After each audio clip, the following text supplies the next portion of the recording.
Even when you're up in the sky, there is a hierarchy of classes, economic classes. I mean, yes, we have seen all of the memes of when people are sitting in their first class seat, drinking their little glassware champagne. They watch everybody else walk way to the back to their little seat of shame in 37D. But there's someone above first class too, quite literally. Private air travel. Private jets typically fly higher than commercial airlines. They fly 41,000 feet up in the sky, while commercial airliners generally stay at around 35,000 feet. The higher you fly, the less fuel you burn, and since private jets are typically lighter, they fly at higher altitudes. They're on top of us. There's less air traffic up there.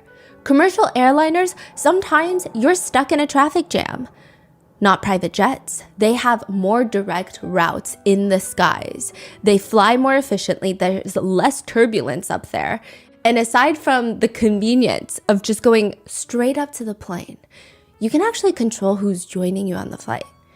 If you don't like that person who's coughing behind you, they don't have to be on the flight. You don't like babies on the flight? Babies don't have to be on the flight. And sometimes you even have the full discretion of all of the attendants and even the pilots. There have been many stories where a lot of private jet companies, when they hire pilots, when they hire flight attendants, they're signing some crazy NDAs, non-disclosures. They cannot talk about the clients that they fly. They cannot talk about the conversations that are had while they're in flight. You can't theoretically control them. You can't make them fly off the flight plan, but there is a level of control that you have when you're in a private jet.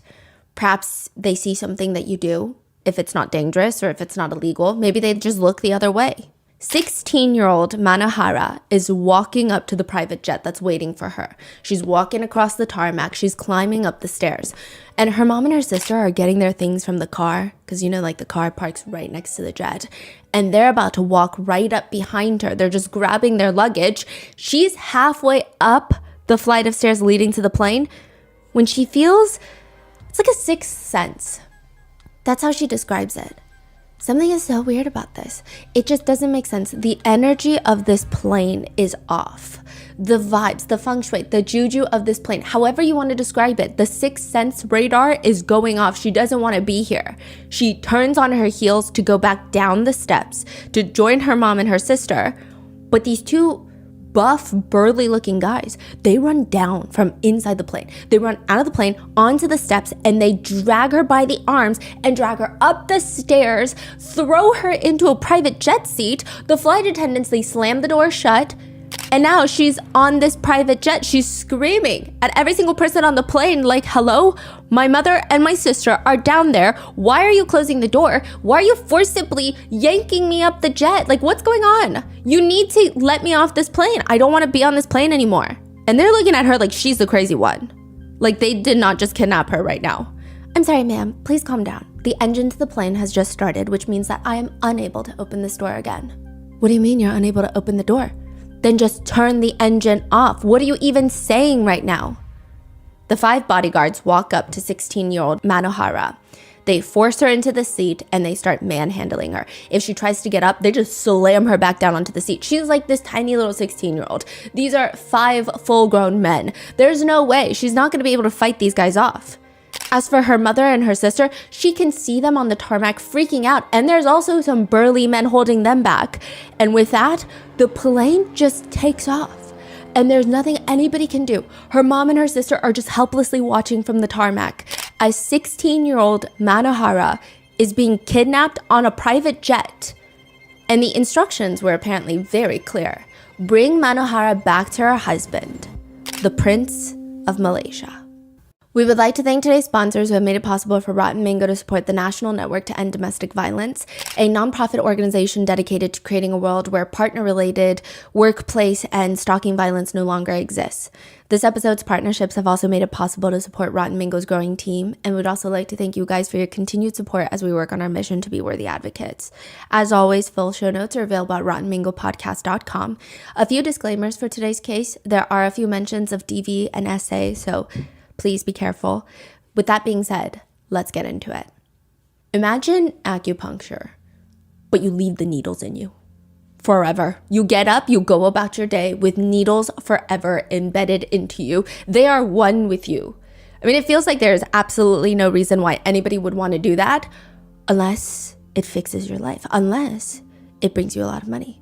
What if I told you if you stick 5 needles inside of you and keep them in there forever, you could be the most handsome person in town. You could be the richest person that you know. It's called susuk. It's a charm needle, and it's usually made of gold or silver. There are needles that are inserted into your body, into the soft tissue. So a lot of the times it's in the face, in the chin area, the cheeks, your back.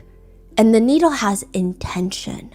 Whether you asked for wealth, health, happiness, beauty, the shaman or the doctor, whoever is enchanting the charm needle will make sure it goes into the intended place and make sure that it has the intended goal.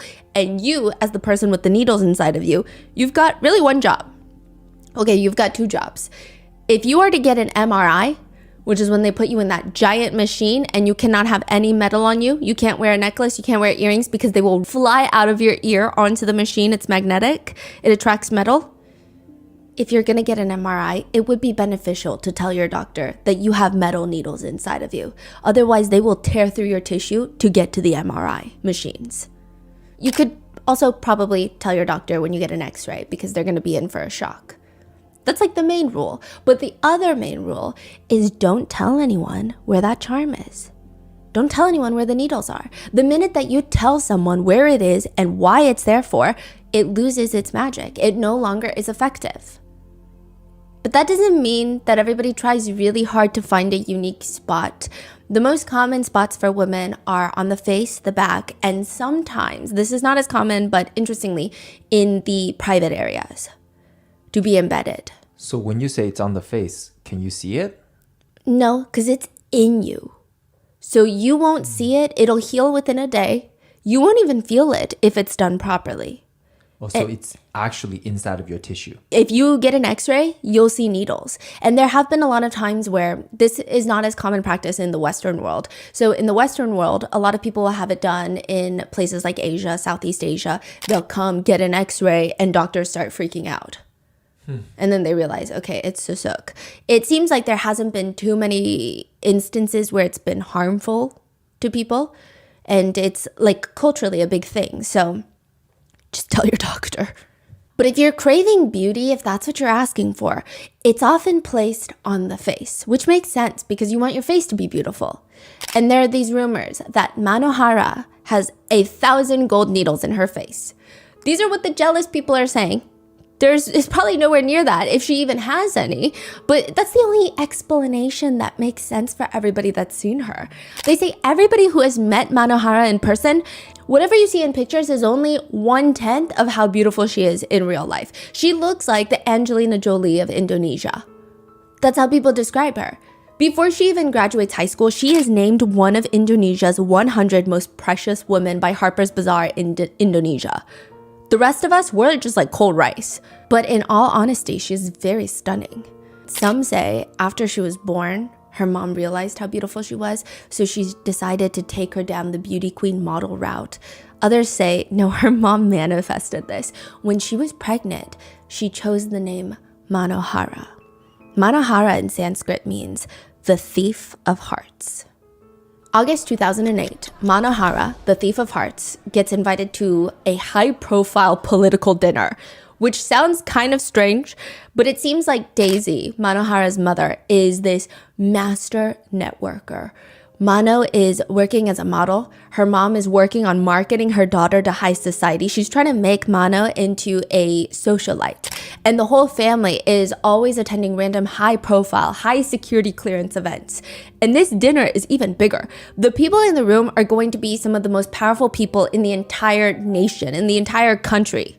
She sits down. Mano is probably a bit nervous, but she's handling it very well. And at the very end, after dessert has been served, Mano looks up and a woman is staring at her. Okay, I agree. It is to be done. She's good. The wedding will be on the 26th. Mano smiles and she's like, you're talking to me right now? She thought she was talking to somebody else. And she's like, okay, but you're looking at me. We're making eye contact. Is there somebody behind me? Because this doesn't make, what are you even saying right now? Somebody next to her hands her this piece of paper and it's an invitation to a wedding.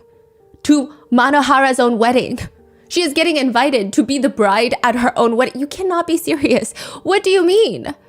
The wedding date is set for the next week, 7 days. The groom is the man sitting right next to her, and Mano is laughing and she's giggling like, no, I'm not. The groom is just sitting next to her, all smiley. He's not equally confused. He's not wondering, wait, why am I getting married? I don't even know this girl like that. Nothing. He's just smiling, looking at her. He doesn't even look concerned that his potential hypothetical bride doesn't even want to marry him. It's very weird. The woman, the groom's mother, looks straight at her and says, you will be getting married this week. Everything has already been done, and if you don't do this, you will embarrass our family. And nobody embarrasses the royal family of Malaysia. The man sitting next to Mano is her future groom, Muhammad Fakhri Petra, the crown prince of Kelantan, one of the 9 royal families in Malaysia. Malaysia is very interesting.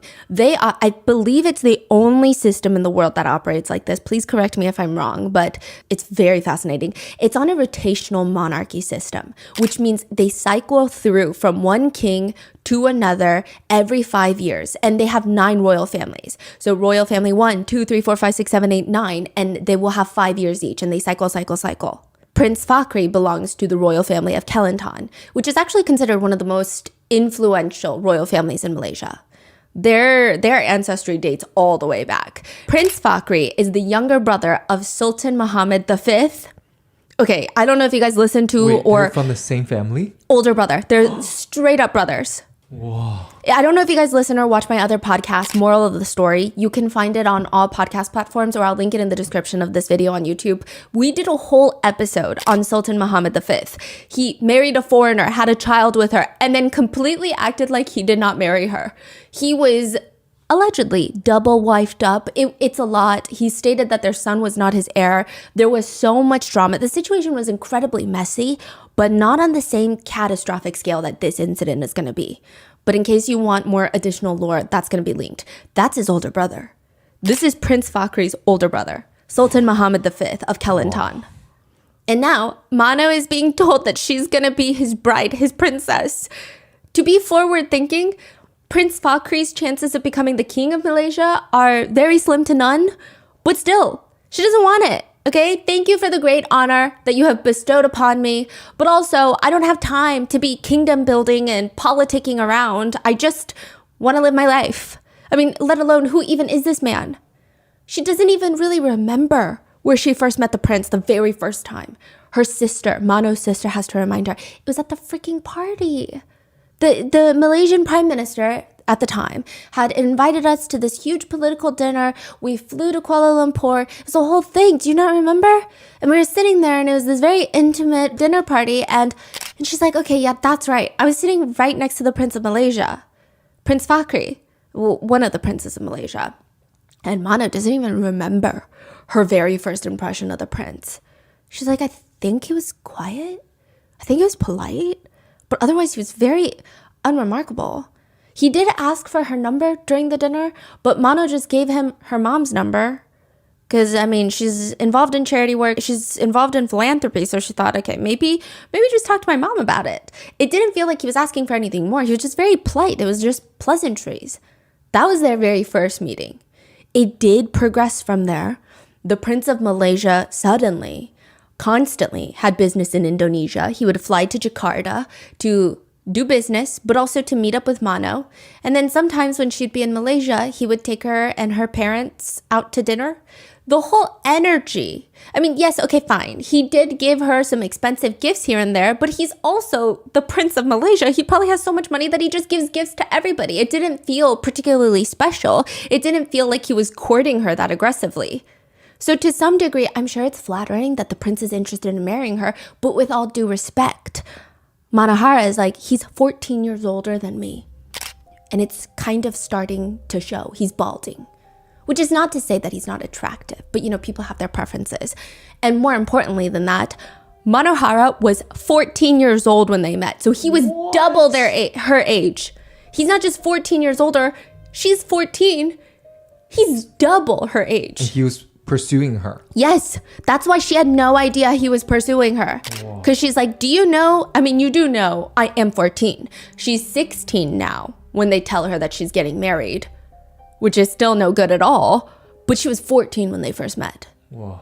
So it's very unclear how any of this is okay, but clearly Manohara is not interested. She's 16. She's trying to focus on her career. No offense. She's not interested in some old man. She didn't even in a million years think that he was interested. She says, I just didn't see anything between us. Honestly, I didn't even consider him a close friend. I just considered him somebody I knew. It was kind of like, you know, you go to dinner with your mom and a family friend of your mom, and you know that they're probably an influential powerful person and you're bored out of your mind, but you have to act like you're interested. But ultimately, you feel like you're there because your mom is there. Mm-hmm. They're not coming to meet you. Yeah, and then the next day you found out that you guys are getting married. Yeah, and you get invited to your own wedding. Wow. She also has a boyfriend back home in Indonesia, and she's like, okay, by the way, I also have a boyfriend that is a lot more age appropriate. So perhaps this union is ill-advised. Maybe we could go back to the drawing board. She at first politely declines. And then later, she starts aggressively declining because nobody is taking no for an answer. The prince's mom is telling her, we have already sent out the invitations. We have set up a venue. If you do not do this, this will be a huge embarrassment for the whole royal family. Manohara is known to be incredibly graceful. But she is putting her foot down. Frankly speaking, I mean, this may sound a little bit rude, ma'am, but I don't care what was done to prepare for the wedding. I'm not getting married. It's already creepy, but it's just getting weirder because why are they being so persistent? Manohara is thinking, he's the prince. I'm sure if you put out a little bolo, be on the lookout or anything, there would be age-appropriate women lining out the palace gates if they knew that he was trying to get married next week. Why me? I'm not even Malaysian. What's going on? The feeling is probably something along the lines of, who died and made you king? But clearly not applicable in this situation. August 26, 2008, Mano becomes dubbed the most beautiful princess in Malaysia. They get married. They get married with a 6-tier wedding cake, a big diamond wedding band. They get the legal permissions required for the two because, you know, despite their age difference and despite the fact that she's a minor, they are officially husband and wife, prince and princess. Wow. Mano is no longer modeling. She is no longer able to do her own career. She is a full-time royal attending public events with her new husband. And listen, netizens are entitled to their different opinions about this. Some people were upset that she's giving up everything for this man. Other people were really impressed that she's able to handle herself with so much grace publicly at such a young age. And all netizens at the time, this was the sentiment. This is not how I think. This was the sentiment that was out there. A lot of netizens believed that there was so much proof that Mano was living the good life, the fairy tale life. I mean, every time she's seen in public, she's smiling. But that's, I mean, you kind of expect every royal to be smiling. But she appears to have gained quite a bit of weight. So prior to this, she's a model and she was, I guess, living by the stereotypical, very unhealthy model standards of being very, very skinny. And she was slowly gaining weight and looking healthier and healthier by a lot of people's standards. And the public sentiment being, she's living the good life. She's living the good life in the palace with comfort, delicious, chef-curated meals likely. I mean, she's living the fairy tale dream. Look at her. She looks good. Every aspect of her public life, people are like, that is the dream. Someone write one of those princess stories about Mano. Young girl swept up by a prince, now showered with comfort, luxury, and and the prince, he is so protective of her. Anytime she's out in public, she's got like 10 bodyguards. It's like he's obsessed with her. He's in love with her. It seems like if Mano were to trip on her own gown and get a tiny little paper cut, the bodyguards would be in big trouble. That's what it feels like. He seems like a prince straight out of a K-drama, just lovingly protective over his new young wife, which makes sense because Mano's not a typical princess. I will say, it was very difficult for people to hate on Mano. I think a lot of the times when you have, especially with a monarchy and a foreign bride coming in, especially one that is so young and is not as established. So a lot of times royals will marry foreigners, but they have an established career. A lot of them are well educated, have a very fruitful life. So I guess that is good marketing. Mm-hmm. But with Mano, she was a model And some people, I guess, could call her an influencer model and all these things. But a lot of people loved her in Malaysia.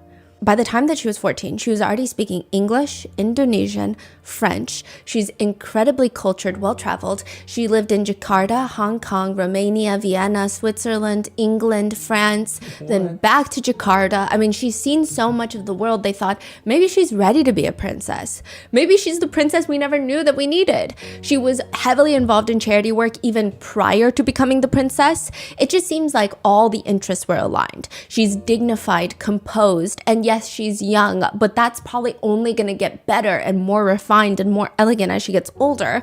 So that makes a lot of sense. Until one night at another royal party, Manahara's standing there in her gown. She's exchanging pleasantries with everyone. Hi, nice to meet you. Yes. Oh, that's incredible. Great. She's introduced to this very influential businessman, international businessman. He does a lot of work in Indonesia as well as Malaysia. And the minute their hands touch, this is like their second time meeting. The minute that their hands touch, he feels something. It's kind of painful. It's like she's digging her nail into his hand. And he looks up at her and she's still smiling. Her lips are smiling, but there's something about the way she's looking at him. It looks like she's staring through him with this intense glare. Wait, what exactly is she doing? Shaking his hand, but she's like not letting go and digging her nails into his palm. And he's looking at her, but her face and what she's doing with her hand is not matching. Her hand is trying to rip his flesh off and her eyes are kind of intensely glaring at him, but she's smiling. Okay, so weird. And then he's about to pull his hand back and he feels something thick in his hand, kind of crumply.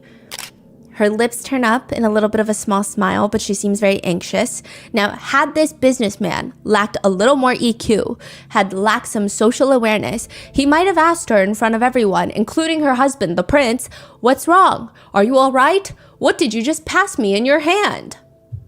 But he did not. He does not, okay? It's pretty obvious that whatever the princess is trying to tell him, she doesn't want anyone else to know.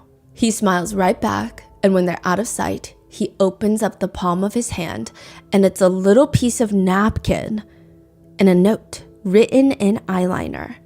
"Help me." You're kidding me. No. This is like a movie. Yeah. And so he's shocked. He doesn't even know what to do. And it's like hunting.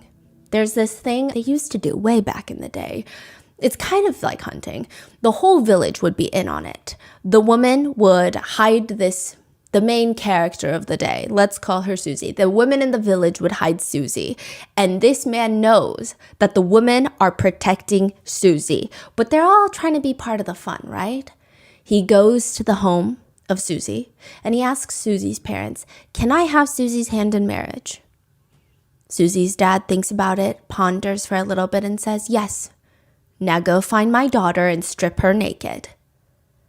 And the call has been put out. The women in the village have taken Susie. They're putting her in 81 layers of clothing. They're wrapping fishnet straps, wrapping it around her body. He has to find whoever looks like a walking mummy because that's going to be his future bride, Susie. And then he has to fully strip her naked.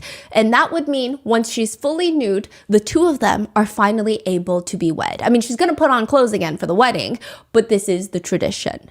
And while he's stripping his future bride, the other women in the neighborhood will come out and they'll beat him, which honestly, the stories say some of them will beat him in a way that makes it feel like, is this no longer a game right now? Like they're seriously trying to wound this man. But that's the point. He has to prove that he is worthy. And the game must continue for several days until he finds Susie, gets her away from all the other women in the village, fights off the other women, and strips her naked. And it usually results in a bruised groom walking down the aisle. What story is this? I'm sorry. It's a wedding tradition that used to take place back in the day that a lot of people would practice. And it just goes to show that a lot of cultures have different types of wedding traditions that you can't really judge because it's all fun and games. But now Mano, she's in Malaysia and she's never heard of this wedding tradition. This doesn't even feel like a wedding tradition. She's supposed to be sleeping on the floor on her wedding night. What does that even mean? She's not even supposed to be here.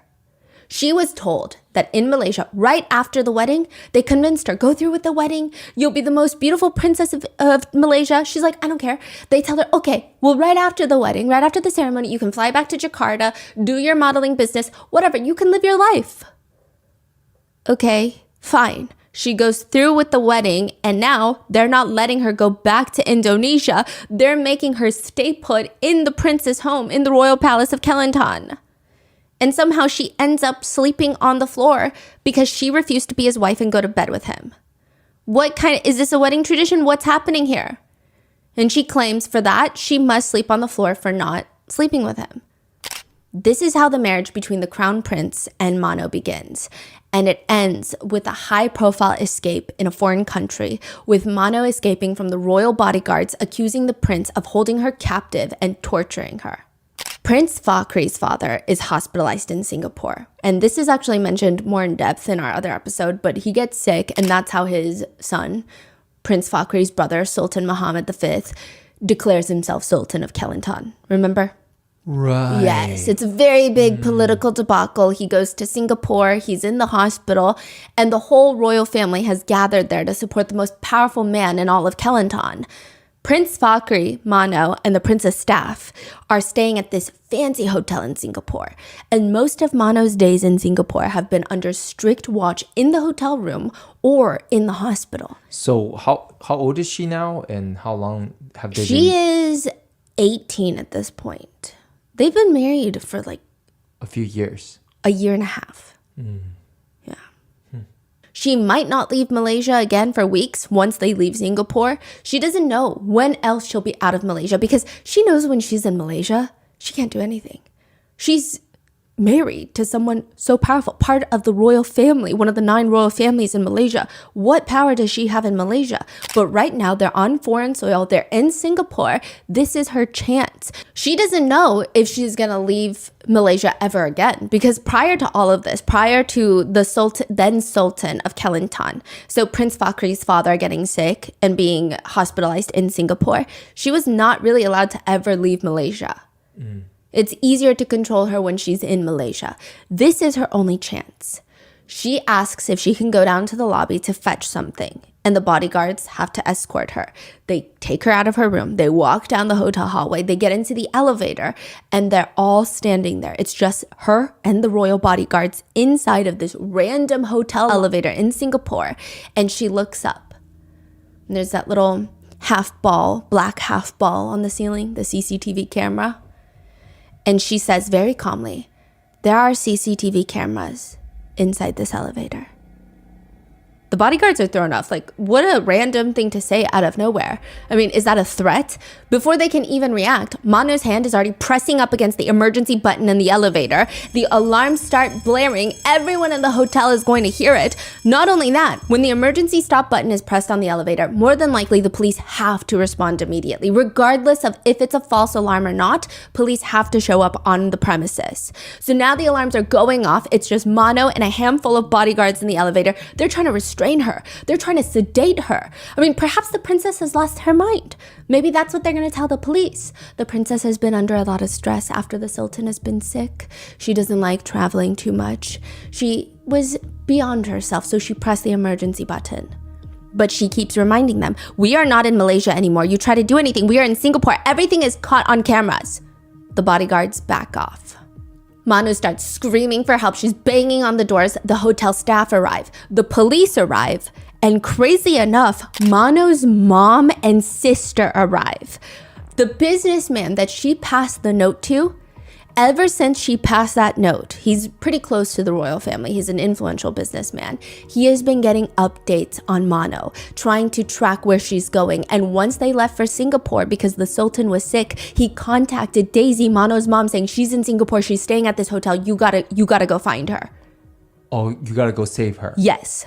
Okay. So they're all there. What? They've all arrived. The prince is running out of the room trying to calm the princess down. He's allegedly got a firm grip on Mano. Now, from this perspective, the prince has denied all of these allegations. So just keep in mind, these are allegations.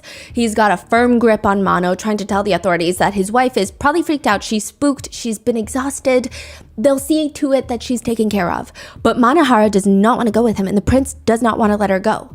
The Singaporean authorities have to tell him every single person has the right to freedom in Singapore, regardless of marital status. Let your wife go. When he lets her go, Mano reaches into her pocket, shows the authorities her passport. She's like, I need to leave immediately. And what's crazy is Manahara is half Indonesian and half American. So her dad, her biological father, is an American citizen. The US embassy got involved in Singapore as well. So she pulled out her passport. It's a US passport. Interesting. And she's like, you need to help me. So this is escalating. So many countries are getting involved. Now you got Malaysia, Singapore, Indonesia, the United States of America. So much is happening. And she's saying, I cannot go back to Malaysia. My time in Malaysia, I was held captive at the Royal Palace of Kelantan, and I have been tortured on a daily basis. The princess is accusing the prince of being a kidnapper, abuser, and a torturer. Manohara has to explain to the police everything that's happened so far. She's basically like, do you want the short version or the long version at this point? Because things were happening every single day that she was married that should not be happening. So right now, what's going on? Once she took out her passport, like they basically took her into the police station? Yes, they separated her from the prince, and now she's in the embassy talking to officials. And she's explaining, not only am I going to leave, which is not really a question. Of course, she has her own free will to leave. She just wants their protection to get to the airport and board a plane that is not headed to Malaysia. Where is she going? She wants to go back to Jakarta. She wants to go home. So at this point, her mom is residing in Indonesia. So she's like, I just want to go home, please. These are the following allegations from the princess to the prince. Mano explains to the authorities that one of the main reasons that Mano did not want to marry the prince initially, other than the obvious, was there was an incident. Mano claims that all of them had gone on a cruise, and this was again when she just felt like he is a family friend, a powerful family friend that her mom is networking with. One night, the prince comes into Mano's room. He concocts this lie about wanting to speak with her about something urgent and needing privacy, which, yeah, she thought was weird, but she allowed him in, and he had this determined, angry look on his face because why would he be angry? It doesn't make sense. He forces her onto the bed, allegedly. This is her allegations. And without her consent, the prince allegedly essays her in the cruise cabin and just leaves when he's done, as if nothing has happened at all. This is when she's a minor. I mean, she was married as a minor. This is when she was like 15. Mana said that she felt scared, helpless. She said, basically, I shut down. I just didn't know what to think of myself. I was in denial about the whole thing. I just didn't want to believe any of it, so I just tried to completely block it out. Afterwards, he was suddenly very nice to me. He was extremely sweet and gentlemanly. Mano wanted to tell the authorities, but they were on a cruise in Malaysia. She didn't have proof. She didn't have a video or anything. And even if she did, who would believe her? This would be a huge mess. Malaysia, I mean, likely, wouldn't you expect that they would protect a royal family member? It's not the right thing to do. But like, look at corruption, not just in Malaysia, but like literally everywhere, even in the United States. People are protecting the powerful people all the time from accusations like this. She tries her best to get over it. She thought it was... I think she's trying to reason with herself that maybe it was a one-time thing, that he was drunk or something, because this is the Prince of Malaysia. I think that her brain was having a hard time computing that he would do something like this. She was just second-guessing, questioning herself. But the situation comes up again. The night of their wedding, when he brings her back to his home, which again, she did not think that she was going back to his home. She thought she was going back to Indonesia after the ceremony. She gets escorted back to his home where he allegedly screams at her, telling her that she's never going to go back home. And then he tries to have intimate relations with her, and she clarifies that she does not want to, which is enough reason, no is no, but also she's on her menstrual cycle. And it appears that, allegedly, he cares more about the latter than the former. He was like, menstrual cycle. He screams at her. All Indonesians, allegedly screams at her, all Indonesians are prostitutes and can be bought. Thank God I did you before our wedding. Allegedly referencing the essay of when she was a minor, and is still a minor now that they're married. She said every day after that, she was restricted from seeing her own family. Her passport was confiscated. She could not talk to her family without being supervised. She was held captive in the palace, being verbally assaulted on a daily basis until she finally escapes. She heads over to the hospital. This is in Malaysia. This was her first escape. She walked to a hospital. Wait, what? Oh, she just ran out of the palace and ran straight to a hospital. Yes. No, she was at the hospital for a checkup. Oh. Okay, this is after their wedding. She hasn't been able to leave Malaysia. She hasn't been able to talk to anybody. He's been verbally abusing her and physically, allegedly assaulting her this whole time. And then she goes to the hospital for a routine checkup. Naturally, she has to bring her ID because how do you explain to the doctors, sorry, my husband is a famous prince. You might know him. He holds me captive. I don't have access to my own passport. So she has her passport, and she said that she finally flees, runs from the hospital, just sneaks out with her passport, gets on the first flight back to Jakarta the same day, and now she's back in Indonesia.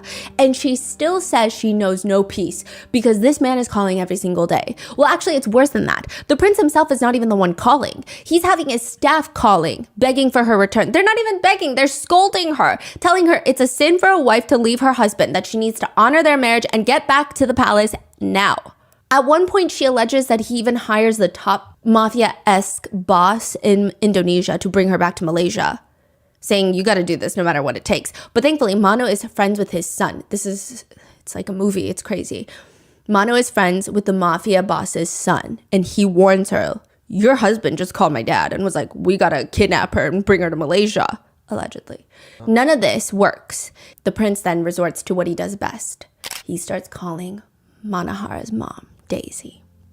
He's setting the scene, painting the picture, drawing pancakes in the sky, which is a Chinese saying of just wishful thinking. Hey, look up at the sky. There's a pancake I drew for you. You're never going to eat the pancake. The pancake's not real. It's just false hope. He tells her, I've sinned. I want to show you that I'm really, really remorseful and I'm going to fix this. This was my first time getting married. I was excited and, things happened. He asks her, Daisy, and Manahara to meet him at the Mecca so that he can truly ask for forgiveness. They're all Muslim. Daisy believes the prince because you're talking about the Mecca. Like, you're talking about very serious things that you just don't say lightly. This is a very serious commitment. And perhaps he did overindulge himself as a newlywed husband and did not know how to behave. I don't know. For whatever reason, Daisy convinces Manahara to go with her to see the prince and at least hear him out. They arrive, and the prince from the very first night that Mano has ever met him is there. Very politically sound, media-trained, polite, still balding, but well-mannered. He's there again. Maybe things are going to change. They spend a few nights there before their scheduled flight back to Malaysia, where Mano, Daisy, and Mano's sister are going to join the prince's family to celebrate a royal birthday. Someone's birthday in the family. So they all booked their flights already. They're supposed to be on a 9 p.m. flight on Malaysian Airlines to Malaysia, but instead, the bodyguard does not drive them to the international airport. They're going straight to a private jet tarmac. And Daisy's thinking, my sweet son-in-law, I knew he's back. He wants us to take a private plane back. We've been exhausted. That makes sense. What a wonderful man. See, he really is sorry and he's trying to make amends. But instead, he kidnaps Mano, leaving Daisy and her other daughter, Mano's sister, just on the tarmac while they fly off. That's crazy. Mano's mother, Daisy, claims when she gets back to Indonesia, she's completely in shambles trying to figure out how to get her daughter back. She can't even get in contact with her daughter. She gets a call from the royal family telling her, there is a condo ready for you. How much do you want? Let go of Manahara. She claims that she said, no, I don't need a stupid condo. You can take anything from me. You can even take my organs, but you're not going to take my daughter. Give me my daughter back. They cannot have my daughter, not this way. I agreed for the prince to be married to my daughter, but not like this. What did I do to receive this kind of treatment? I was like the prince's mother. How could he have done this to us? To me, he just left me blind on the runway. Mano claims the abuse starts getting really bad once she gets kidnapped on this private jet and brought back to Malaysia. She says that she was essayed more times than she could count. When he was not abusing her, she alleges that he forced her to do a whole list of chores every day. She claims that once she was ironing his clothes, he came up with a cigarette in his mouth, walked up smoking, and nonchalantly grabbed the iron from her hand and pushed it into her skin. She starts screaming in pain, and with his other hand, he grabs his cigarette butt and starts pressing it into her face above her eyebrow. That is during the day. At night, she alleges that he would sedate her. Sometimes she would be in a really deep slumber, just unconscious, out like a light, not recollecting anything that happened. Other times, she was given a paralytic, which was worse. She's technically awake. She knows what's going on, but her body cannot move. It temporarily paralyzes your body. She's vulnerable and powerless, and that is when the alleged razor abuse starts occurring. She states that after injecting her with paralytics, the prince would grab a razor blade and start slicing her chest with it. There are pictures. She was able to sneak a picture of the abuse, alleged abuse. It's really bad. I don't even know if I can show it. I'm going to see. But she is aware of everything that's going on. I want to say it looks like 300 slash marks on her chest. She says she can't move or scream. She says, I could see him, hear him, smell him, feel him.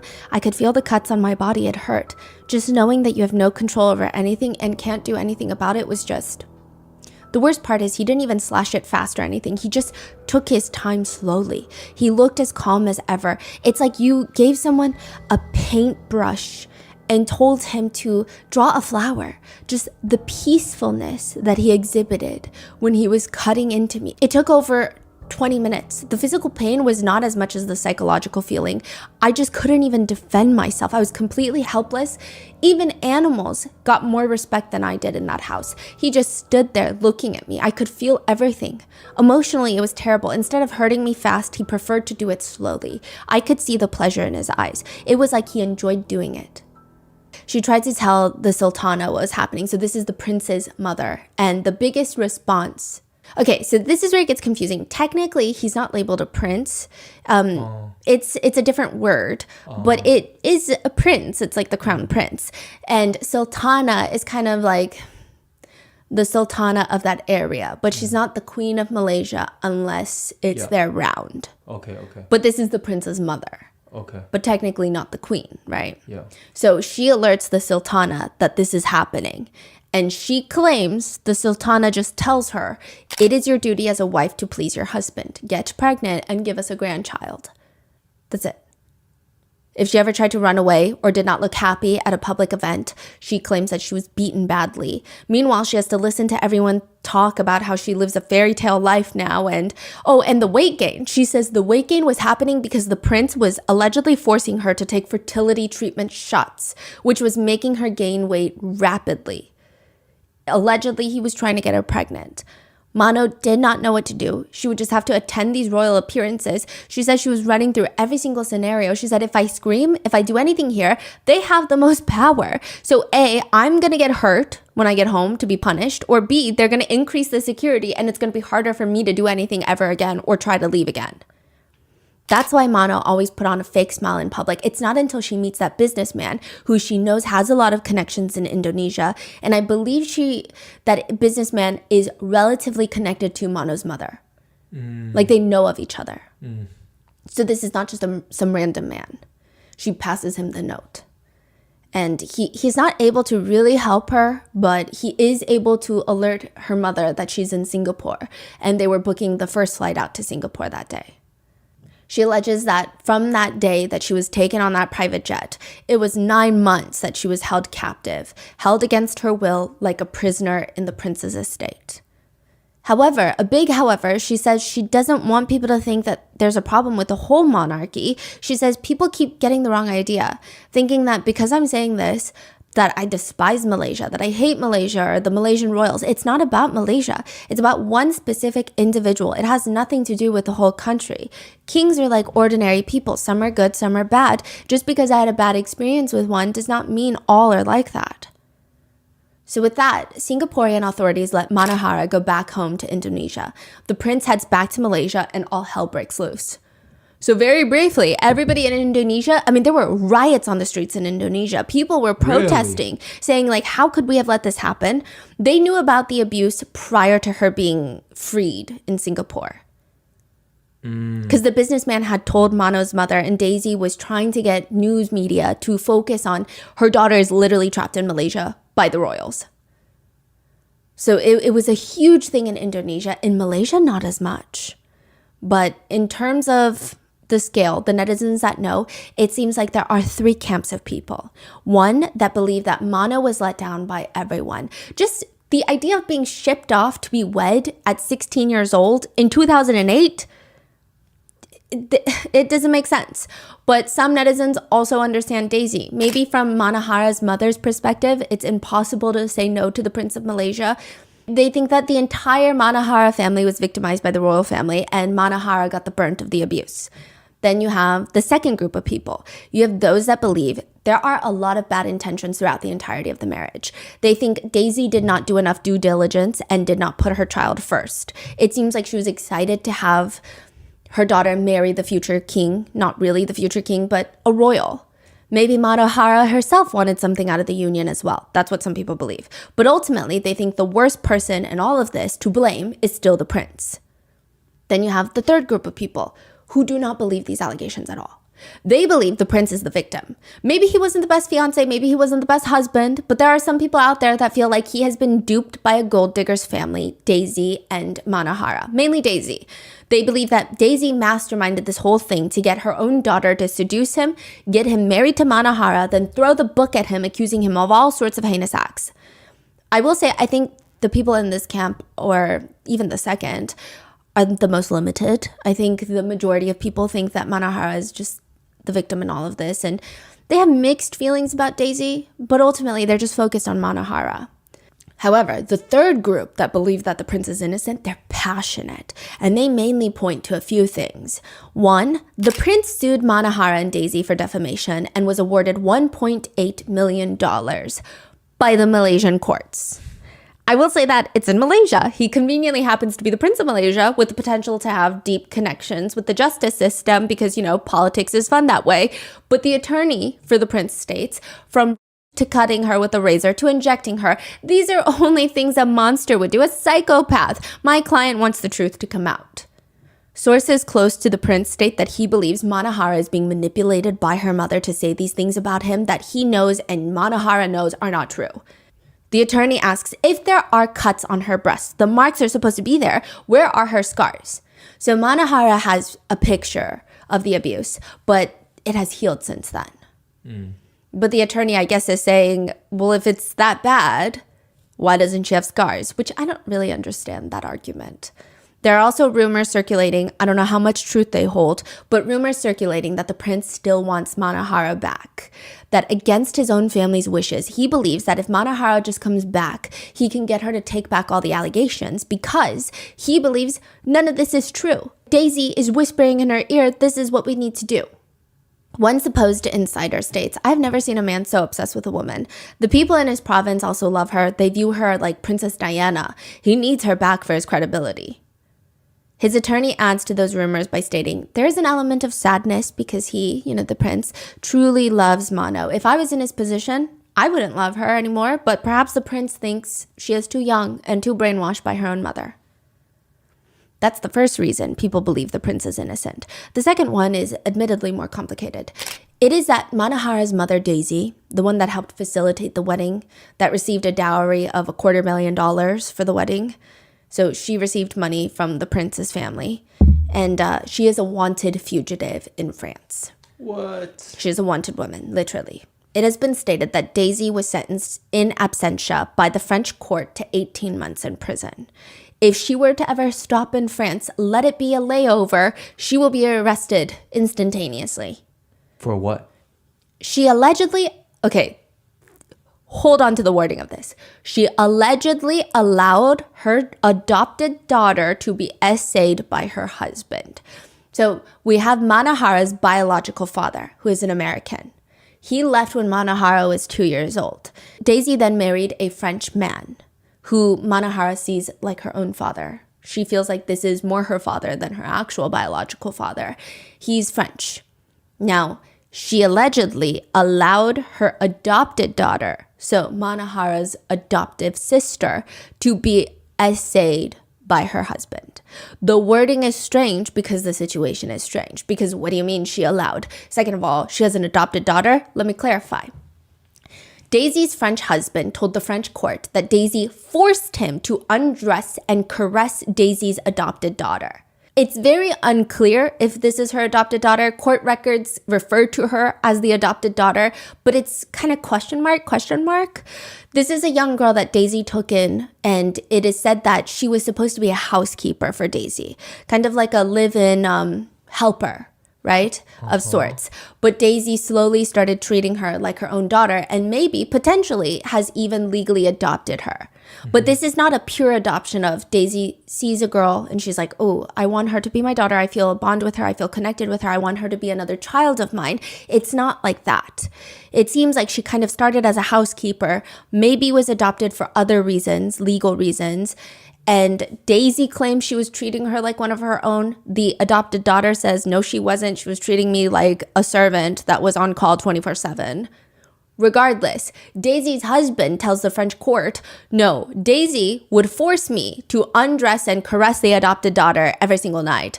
And every day it would just escalate from there until, of course, it went all the way, I say.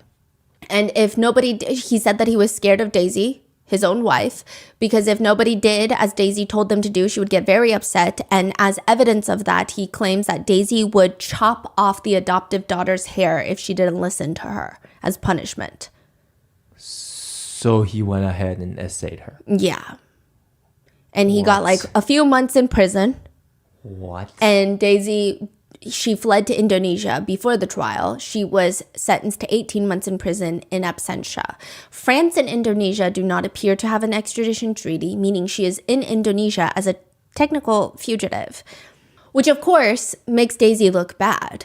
But Daisy disagrees. She says she's actually been ready to return to France to challenge the court's judgment. She is just nervous that the justice system is corrupt. She states all these allegations brought upon by the adopted daughter are false, fake. She says that she brought the adopted daughter to France to stay with her and her husband. This is when the adopted daughter was like 15 and she lived with her for a few years. She was supposed to be there as like a housekeeper, but Daisy treated her way better than that.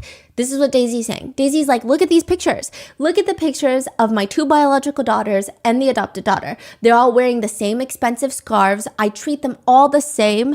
I was the nicest, kindest person to her. I even offered to pay for her schooling in France and she declined. She declined. And then eventually one day, I'm going out to run errands, and then halfway down the block, I realize I forget my headphones. So I turn back, open the door to my French apartment, and there the two of them are in our marital bed. The adopted daughter and Daisy's husband. She states, I was extremely hurt. I had treated her like my own daughter since she was 15, and I was so in love with my husband. These allegations are absolutely lies. Absolute. She claims they did have intimate relations, but it was all consensual and she did not encourage or facilitate them, but rather she was devastated by it. Daisy continues, she did not even leave me a letter to apologize. She just left after I caught her. Once she left, though, she claimed to have been abused, forced into all of this, that, and the third. That's what she says. Irregardless of that, there are a lot of people hesitant to support Daisy. That's not to say that's a reason to support an alleged abuser. Like, there is a reason to support an alleged abuser.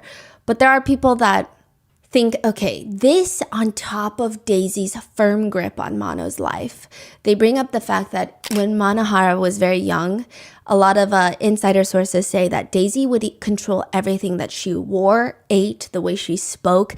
It seems like Daisy gave birth to her, realized that she has the potential to be very physically beautiful, and has molded her into becoming a socialite to further enhance the status of the entire family, is what people believe.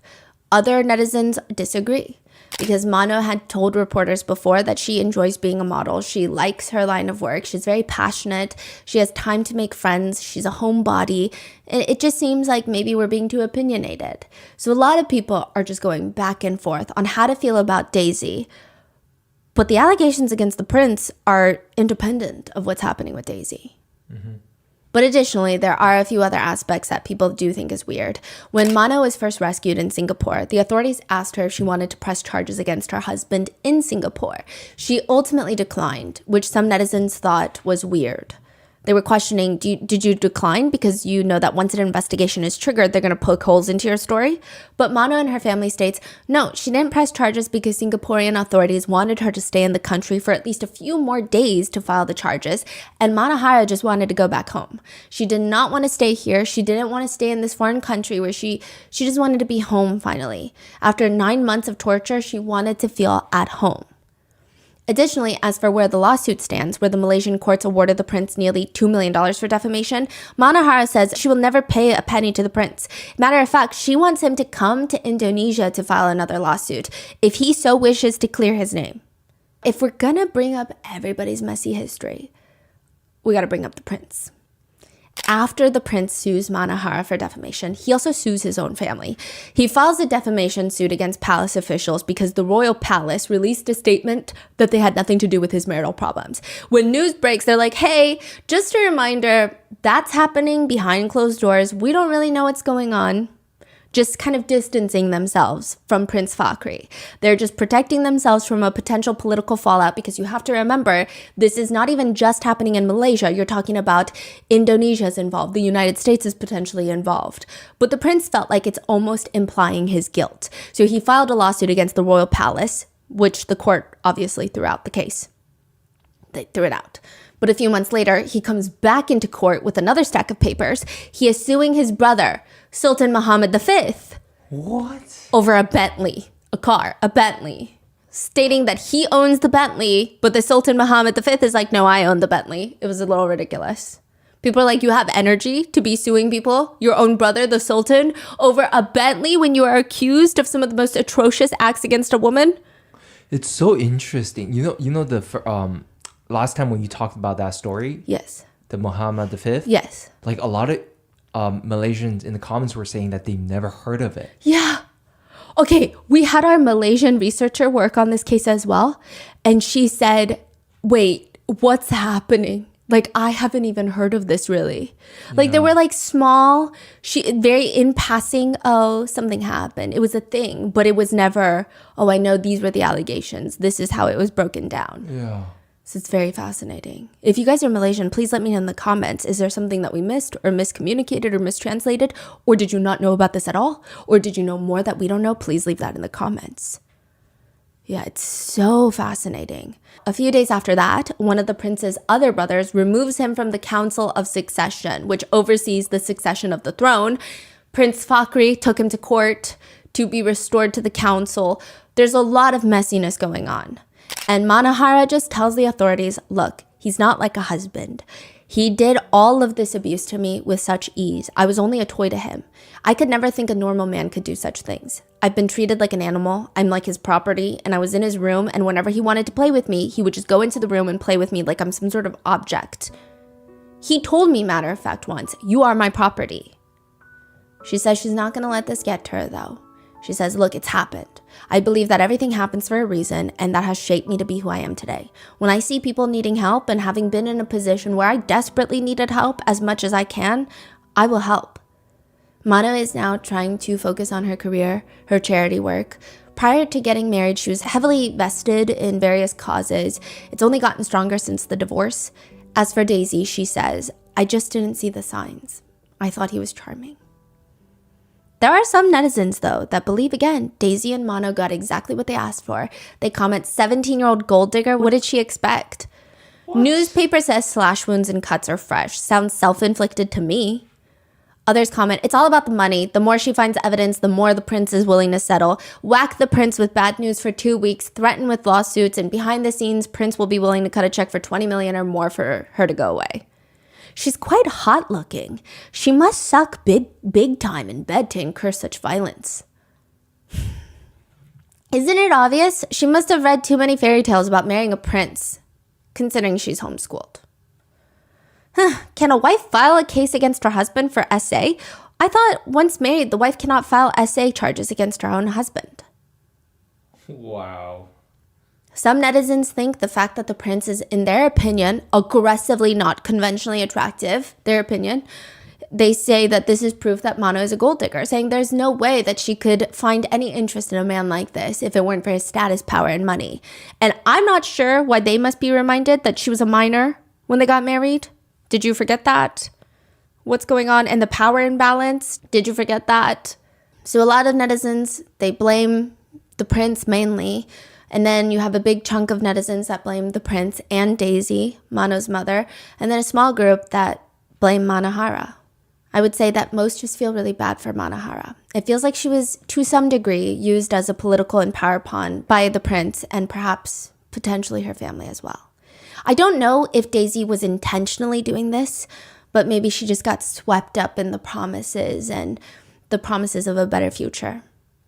Manahara is now in her 30s, focusing on things that she wants to do. She's been involved in a lot of activism, and It's just been interesting to see how little our Malaysian researcher knew about this case prior to deep diving in. It's very fascinating. And also, even internationally, I feel like this is normally something that would make international headlines for a while. I feel like even in the US, we would hear about it to some degree, right? It seems like the only place that has had heavy coverage on this case is in Indonesia. So if you guys are Indonesian, please leave it in the comments as well. What are we missing? How do you feel about the situation? So a lot of people are saying that Indonesia, she is seen almost as this heroine that has lived and experienced this insane amount of torture, but has come out even stronger. She's almost seen as this person to protect. And then in Malaysia, some see her as a gold digger. I would say this is a smaller group. I would think that most Malaysians who know the full length of the allegations, a lot of them are just surprised that they don't know. So I was on a few forums and they're like, as a Malaysian, I didn't know and I feel so bad. And they also critique the monarchy. I would say that the Malaysians critique their monarchy heavily, but it's just been interesting. What are your thoughts on this? Let me know in the comments. Stay safe, and I will see you in the next one.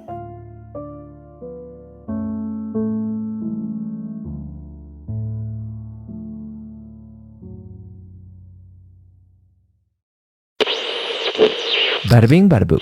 Someone's gonna die. Someone is gonna die at the luxury 5-star resort. It's gonna happen. It happened in Hawaii. The hotel manager at this luxury resort was stabbed to death by a wealthy hotel guest for, okay, to be fair, he did take a restroom break inside that guest's suitcase. He took a number 2. He pooped inside of his suitcase. The wealthy guest catches the hotel manager, stabs him to death.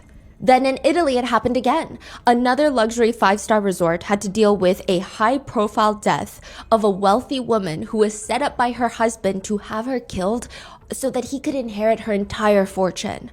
And now, the next death is likely going to take place at the Four Seasons Resort in Thailand.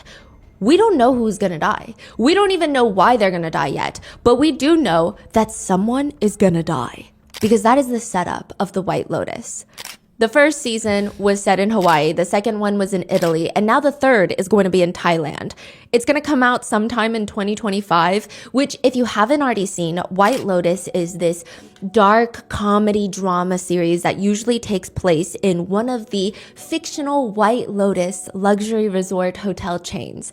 And it's this fascinating mixture. You have all of these mostly obnoxious, slightly eccentric, wealthy guests with their own problems and secrets interacting with the hotel staff who likely hate their guts. Season 3 is extra special because Lisa from Blackpink will be featured. This is her debut acting role, and it's filmed in her home country, Thailand, at the Four Seasons Resort Koh Samui. Koh Samui is this secluded island off the east coast of mainland Thailand. It has a private beach. When you go to the Four Seasons, there's so many trees, there's so many plants. You're almost on a cliffside. You have little pockets of buildings that are surrounded by nature with these mini little pools, infinity pools overlooking the cliffs. There's 14 private villas. And one of the actresses, Carrie Coon, she says about the director of the White Lotus series, she said, okay, his vision with the third series, he had a season about money. He had his season about sex. This season is going to be about death. And not many people know this. And I don't know if White Lotus is going to use this as inspiration, but there actually was a very, very mysterious death at the Four Seasons Resort in Koh Samui. This is the true story behind that death. In 2014, a post starts going viral in China. It's a long personal story posted onto this internet forum by a username named Uncle Bluebeard, which is kind of a weird username, but the post is titled, "The Risks of Being in a Wealthy Family. My sister-in-law's sister." So it would be like my sister's husband's sibling. I see. The risks of being in a wealthy family. My sister-in-law's sister died in Koh Samui, Thailand. You click on the post and you start reading it. My sister-in-law has a beautiful younger sister named Lily. She married one of the richest men in China. I won't say exactly who it is, but after being with this man for more than 10 years, last year they went on vacation to Thailand where they own this massive Four Seasons villa, a private villa. They end up arguing, getting into a random standard couples fight. The next morning, she was found dead in the swimming pool, floating. They tried to claim that she drowned, that she had a bottle of wine, fell into the pool, and drowned. It was unfortunate, but that doesn't even make sense. Lily doesn't even know how to swim. Why would she have been swimming alone in the middle of the night? Besides, Lily, additionally, does not drink. She rarely drinks. However, we found out sooner or later that there were clear strangulation marks on her neck. The local authorities briefly arrested her husband. I mean, they had to, but all he had to do was pay about $140,000 in bail, which is nothing for a family of his status. He's from one of the wealthiest families in China. Then they called back saying our family member had drank too much and fell into the swimming pool. Now my sister-in-law and her parents have to fly abroad every month to fight this case. Their family used to be quite wealthy, and even now, they're not doing too badly. They own 3 houses. However, my sister-in-law can't work. All she does is focus on her sister's case. Her brother has no income now. Chinese authorities won't do anything about it, even though both the deceased and the husband are Chinese nationals. I just don't understand why. Why can't legal proceedings be handled in China? All our family want is some justice. That's it. Her official cause of death is an accident, but nobody in our family believes it. Netizens immediately start searching for clues. What do you mean, one of the richest men in China? I mean, that's only like a handful of men, right? We gotta figure out who it is, because how does one of the richest men in China kill their wife, allegedly kill their wife, or have a wife that dies in a very suspicious manner and nobody knows about it? So they didn't name anybody? No, they just left little hints, and they used a little initial, which you could kind of connect to the surname. Ah. And people are wondering, how is this person not in jail? So they start gathering all these little nuggets of hints from the post. And last year, the wife's name is Lily. He's one of the wealthiest men in China. This is his surname initial. He owns a villa at the Four Seasons in Thailand. And it just narrows down to specifically one person and one person only. A man named Lin Yu. He is indeed part of one of the most well-known, wealthiest billionaire families in China. Billionaires that are quite literally untouchable. I mean, speaking of, one of the most notable billionaires in China is Wang Sutong. His nickname is Wang Dui. One, two. It literally translates to Mr. Wang Distis. Like, he's most memorable for 2 things. One, he has this big mouth that he almost never shuts. That's what people say about him. That's not what I'm saying. But he has made a career out of just dissing everybody online. It doesn't matter. You could be the private dog groomer for his husky that gets to fly on a private jet from city to city. You could be the A-list actress. It doesn't matter who you are. Wang Zitong will likely mock you on social media. One time he was staying at this hotel, a massive hotel in this busy city, and he starts tweeting, Changsha's Wanda Hotel is the most stupid hotel I've ever lived in, and it's opened by my own family. Amazing. The second thing that he's most known for is being the son of the founders of Wanda Group, one of the largest conglomerates in all of China. They own a whole chain of massive shopping malls, 90 hotels at one point, a massive real estate portfolio, and most notably, they were known for owning AMC theaters. Like at the whole point, chain. Before they sold it, yeah. Yeah, they sold it. But at one point, that was like what they were most notable for international reasons. Wanda Group is a massive conglomerate, and Wang Sutong is a massive big mouth that has gotten them into a bit of trouble. And it doesn't matter that his dad is one of the wealthiest people in the country. Nothing and nobody can shut his baby son up. It's just not happening. Except in 2014, netizens find the one thing that you can say to shut Wang Sutong up. What did your uncle do? Suddenly, the biggest yapper in the world that is never quiet, never backs down from a fight, Wang Sutong, goes silent. How is it that this little phrase, what did your uncle do? How does it stop him? Why was your uncle's second wife found dead, floating in a private pool at the Four Seasons in Thailand? Why is everybody calling him, your uncle, the Bluebeard of China? You know, Bluebeard, the story of the man who killed all of his wives? Which means if his second wife was found dead, what happened to his first wife? This is the case of 3 deaths spanning across 3 countries, a billionaire, and a son who will search for his father to get answers. We would like to thank today's sponsors who have made it possible for Rotten Mango to support the Palestine Children's Relief Fund. They provide free medical care and humanitarian aid to thousands of injured, abused, abandoned children, and really any child in need. This episode's partnerships have also made it possible to support Rotten Mango's growing team. We'd also like to thank you guys for your continued support as we work on our mission to be worthy advocates. As always, full show notes are available at rottenmangopodcast.com. One brief content disclaimer for this case: it involves mentions of potentially abusive relationships. And additionally, there has been no official ruling, so we will try our best to keep you guys updated. There are some new developments, but everybody is innocent until proven guilty. And as always with foreign cases, I did work with our Chinese researchers and translators, but please let us know if anything was left out, mistranslated, miscommunicated. And with that being said, let's get into it. Marcus is 3.5 years old when both of his parents die in a car accident. He grows up with his grandparents in Sweden, and this is on his mom's side.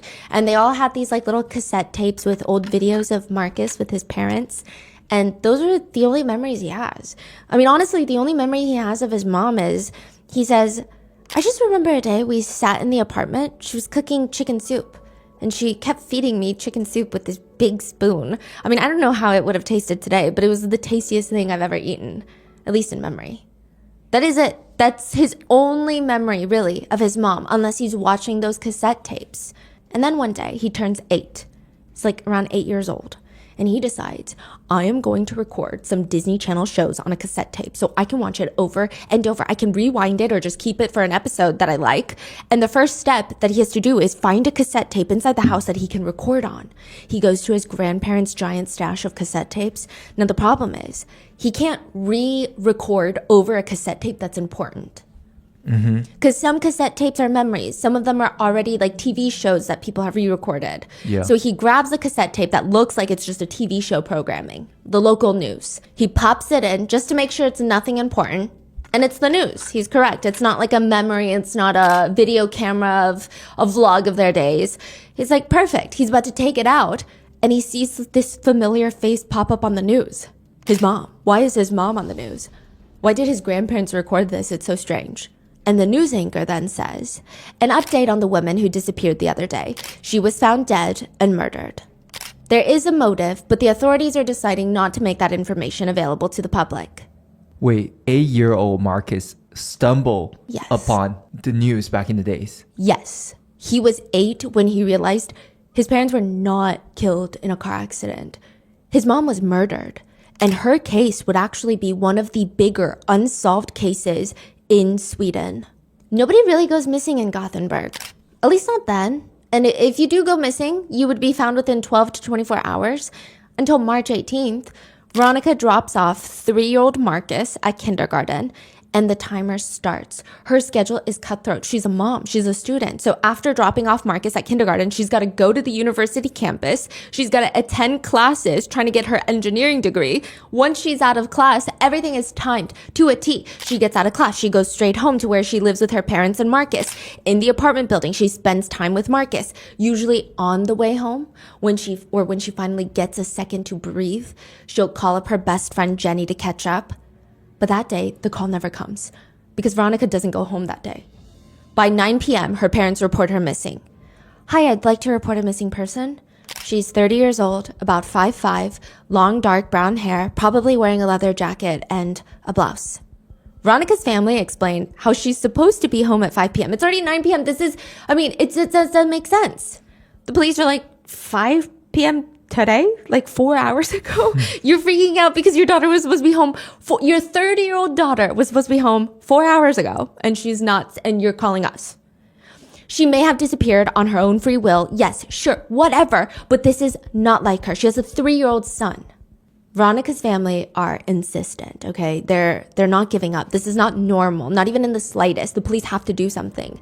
Some sources state that the police are very intrigued by this case. Not because they had a little inkling early on, but because nobody really disappeared in Gothenburg. So the police didn't really have that many things to do. Like it's a super safe city? Yeah, so they grab their dogs. They shut down some roads, and they're getting excited. They're like, search the vicinity, let's get it done. And the police, all they really have to do is just one phone call now. They make one call, and they could probably find Veronica. This is multiple days later. Okay. She's still missing, and now they know that one phone call, and they could find her. But that means one phone call, they got to do it right. Authorities are able to track Veronica's phone because they couldn't get this better, more precise location, this narrow scope of locations. They're looking at 2 separate apartment buildings across the street from each other. It could be in any one of these units, in both of these buildings that she was last seen in. That's as close as the investigators are getting. Somewhere inside of these 2 apartment complexes, Veronica is inside. Interestingly enough, Veronica actually lives in one of the apartment units with her parents and her son Marcus, but of course they likely searched their unit, so she's not in that one, but any other one, she could be in there. The most effective way to get a better location would be to call Veronica's phone and see if it rings anywhere inside that building. But that means authorities really only get like one chance at this. If they keep calling, or even if they just call once, it's likely that whoever has Veronica's phone is going to be tipped off, and then the police are on to them. They're going to turn the phone off, and then what?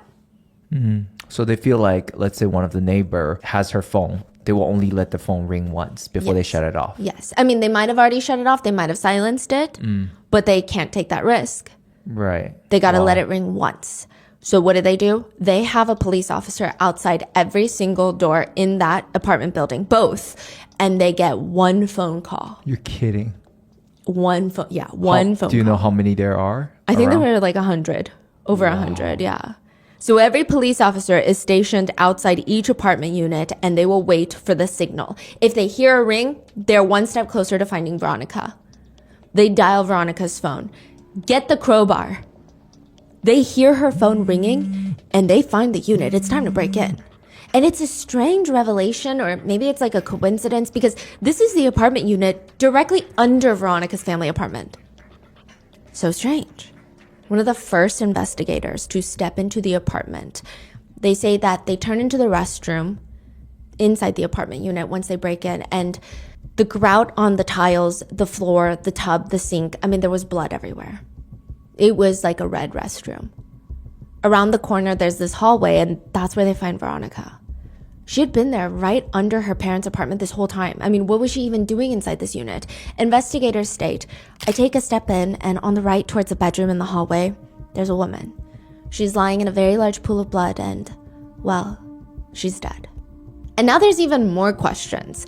Who would do something like this to Veronica? Had she been under her family's home all this time? When did she pass away? How did she die? The last 2 questions are easier to answer. They send Veronica's body in for an autopsy. Cause of death is mechanical asphyxiation, and the murder weapon points towards some sort of thin cord or perhaps even like a wire hanger.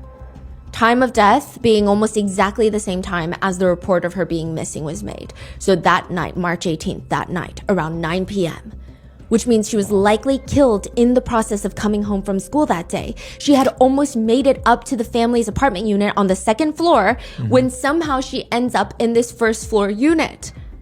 I mean, it's clear from even a glance into the apartment that there had been this huge physical struggle. There's furniture flipped upside down, things are broken, belongings are everywhere, which only leads investigators to another question. Who the hell owns this apartment? And where the hell are they? Mr. Tang Ching Zong is priority number 1.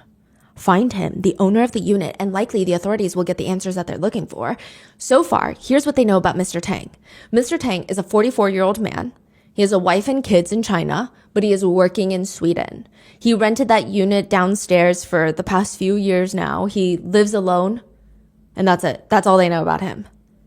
So if he's not at the apartment, maybe he's at work. So the authorities, they rushed to the local supermarket where he was working, and they got their handcuffs ready to arrest him, and they're told, sorry, yeah, it's so strange. He took this unauthorized absence from work. He's been gone for several days. We don't know what happened. What do you mean? He just stopped showing up? Well, when exactly did he stop showing up to work? Oh, I think it was like March 18th. The day Veronica goes missing. He just stopped showing up for work. One investigator working the case said, the question of where Mr. Tang was would haunt them. He says he disappeared. His passport, his clothes are all gone. Suspicions are raised like, where are you? Why did you leave? Why do you have a dead woman in your home? The police's first working theory is an affair. I mean, it kind of makes sense, right? The person most likely to harm you is an intimate partner. Maybe Mr. Tang was having an affair, cheating on his wife and children back home in China with upstairs neighbor Veronica. Now, to add some credibility to their theory, if you can if you can call it that, authorities realized that Veronica used to live in China. She taught English in Dalian, China, which means there's a high likelihood that they bonded. In fact, Mr. Tang barely spoke Swedish. It's likely that Veronica would help him translate a few things here and there. She passed by his apartment unit every time that she came home to go up to the steps to the second floor. That is enough opportunity. And maybe one party wanted something deeper than just a neighborly affair. Maybe Veronica wanted more. She demands Mr. Tang break up with his wife so that they can get together. No, that doesn't make sense.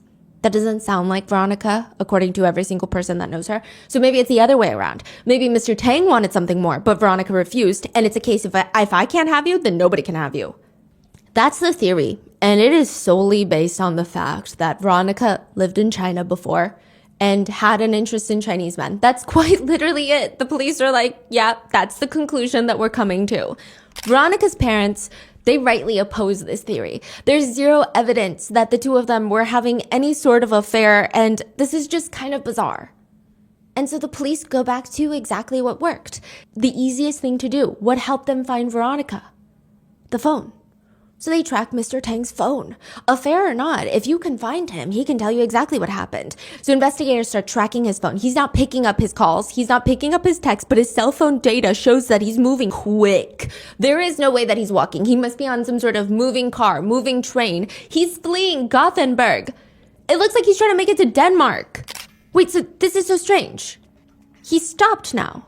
They're looking at the phone data. He stopped. He stopped at a train station. There is nothing in this area except for that train station. Is that his destination? Is that where he's going? Did something stop him? So they rushed the police to this train station. Somehow they're able to track Mr. Tang's phone with a lot more accuracy than Veronica's. It leads them straight to the dumpster behind the train station. They're standing there looking at this giant dumpster. This is where he is right now? I mean, it's giant. It could easily hide a Mr. Tang or 10 Mr. Tangs if need be. So they glove up, they jump into the dumpster, and they start dumpster diving. But instead of Mr. Tang, they just find his phone. Thrown into the dumpster, all the prints on the phone are wiped clean. That is so strange. So then where the hell is Mr. Tang? The lead investigator is sent away from the train station because he gets an emergency tip. A tip from another resident at the same apartment complex. What is it? It's a family nearby that, well, they were walking their dog and the dogs kept tugging and digging near the backside of the apartment building. Okay. Incidentally, it happens to be right under the unit that Veronica's body was found. Right under Mr. Tang's first floor balcony. His unit has this little balcony. I mean, you could hardly really call it a balcony since he's on the first floor. It's just a little slab of concrete and it's a few feet off the ground. A family who lives nearby tells the police that something very strange happened. The dogs are going crazy and, you know, it kind of has a pungent scent, reminiscent of fermented meat radiating out of that area. And I don't know if that's normal, I'm just saying. When the investigating group duck under the balcony, it's very clear that there is freshly dug soil. They start digging, and a little less than 5 feet beneath the ground, they find another victim. Veronica is not the only one that died inside of this apartment. Perhaps Mr. Tang is on a killing rampage. Maybe he's a serial killer in the making. Authorities start digging and more, because at first they just see a little bit of flesh. They see decomposing flesh. And then they find full human remains peeking out from the soil. But the fact that they find another body under Mr. Tang's balcony, the unit where Veronica was killed, would only make the case more complex. Because the body they find belongs to Mr. Tang. Here are the key details of the crime scene, and you tell me the number one question that needs to be answered during the autopsy. I mean, aside from the obvious ones. First, Veronica and Mr. Tang were both murdered. Second, there would have been no way to have murdered each other. Obviously, but you have to rule everything out. Third, they were interestingly not disposed of in the same way. Like we just said, Mr. Tang is buried outside. I mean, not well, but he's buried. Veronica is left inside the apartment unit. Fourth, the blood inside the bathroom is a mixture of Mr. Tang's blood, Veronica's blood, and a third-party unidentifiable DNA. Whoever it is not in the system. The most important thing to ask here, if you only have the two bodies, what could help you narrow down the killers better? What helps you solve this case? What question would you ask? Like which blood was oldest in the bathroom? Like the order of the killing or? Or time of death for Mr. Tang. Because if both Mr. Tang and Veronica were killed at the same time, it could likely be that they were ambushed by the mysterious third person. If Mr. Tang was killed after Veronica, either they were still killed by the same person or people, or Mr. Tang could potentially technically have killed Veronica and then someone came to kill Mr. Tang. If Mr. Tang was killed before Veronica, that would be very difficult. That would be very strange. So were they killed by the same person? What happened there? Yeah. What does that mean? Does that mean that perhaps Mr. Tang was the target and Veronica walked in on something that she shouldn't have seen? Maybe she walked in on the murder. But if he was killed before Veronica, it would rule out Mr. Tang as any sort of perpetrator. Yes. So for a while, that is the main working theory of investigators, that Mr. Tang is the main target and Veronica walked in and saw something that she wasn't supposed to see. But the problem with this theory, aside from that it's just a theory and there's no evidence that Mr. Tang is the target, is that once you go a step further and try to work through the theory, you keep hitting dead ends. First of all, time of death on Mr. Tang shows he died the night before Veronica. Okay. Almost a full 24 hours. All of his close interpersonal relationships are residents of China. His family is in China. He doesn't have a large amount of hidden money or valuables, so this doesn't appear to be a robbery or burglary gone wrong, whereas maybe Veronica would have been the more reasonable target. Could it be that whoever wanted to kill Veronica needed a safe place to do it, so they killed Mr. Tang just so that they could kill Veronica? That would be a crazy motive. A crazy motive, very meticulously planned. Because that means Mr. Tang and his death, the only purpose that served was to vacate his apartment so that Veronica could be killed inside of it. And perhaps to frame him for Veronica's murder. Kill Mr. Tang so his apartment can be used. Kill Mr. Tang, bury him, lay in wait for Veronica, lure her into the apartment, maybe say, hurry, come, Mr. Tang is in trouble, he needs you. Strangle her, kill her, then leave her in the apartment dead, take Mr. Tang's phone, drive it away from the scene towards the border of Denmark to create the false impression that he's fleeing, and the goal being to kill Veronica, frame Mr. Tang, and get away with it. This person's blood is in the bathroom. Yes. So it's trackable. Yes, but who is that? We don't know. Technically, the third person's blood is trackable, but you would need to find that third person first, which is very difficult. Yeah. Because you don't even know where to start looking for them. I mean, we just kind of have the idea that maybe somebody wanted to kill Veronica. And if that's the case, that means this is very personal. This is not a crime of passion. This is a meticulously planned, diabolical plot. It is done by someone who knows where she lives, is familiar with her daily schedule. They know that she didn't live alone, had to be lured to a different location to be killed. Who would want her dead? The authorities start asking Veronica's classmates, friends, professors, was Veronica being followed by anyone to class? Was there anything strange about her demeanor the day that she went missing, or maybe a week prior, or 2 weeks prior, or anything? No, nothing at all. Not that we can think of. I mean, I can let you know if, well, actually, there is one person.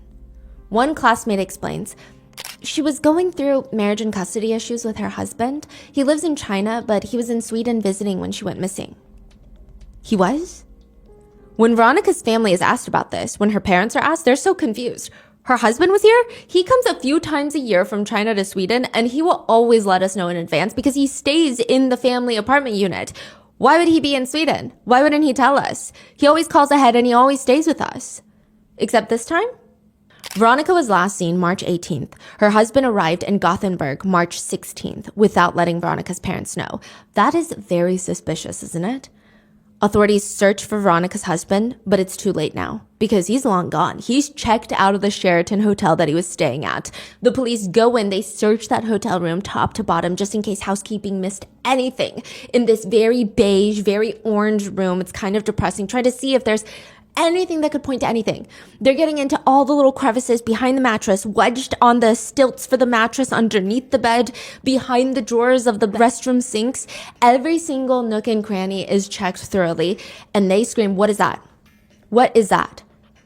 They find a tiny speck of blood splatter on the inner part of the armrest in one of the chairs. The blood sample matches the third mystery blood found inside Mr. Tang's apartment. That's crazy. Who the hell is Veronica's husband? And did he kill her? Who the hell even is he? How did he and Veronica meet? Some people that the authorities talk to say, I don't know. I think I heard that he's like the son of a former emperor's line or something in China. Emperor's line? Yeah. What? Others say, oh, I have no clue what he does, but I heard he's kind of he was like an international playboy. But the sentiment by many of Veronica's peers is, I think I heard somewhere that he's like a billionaire.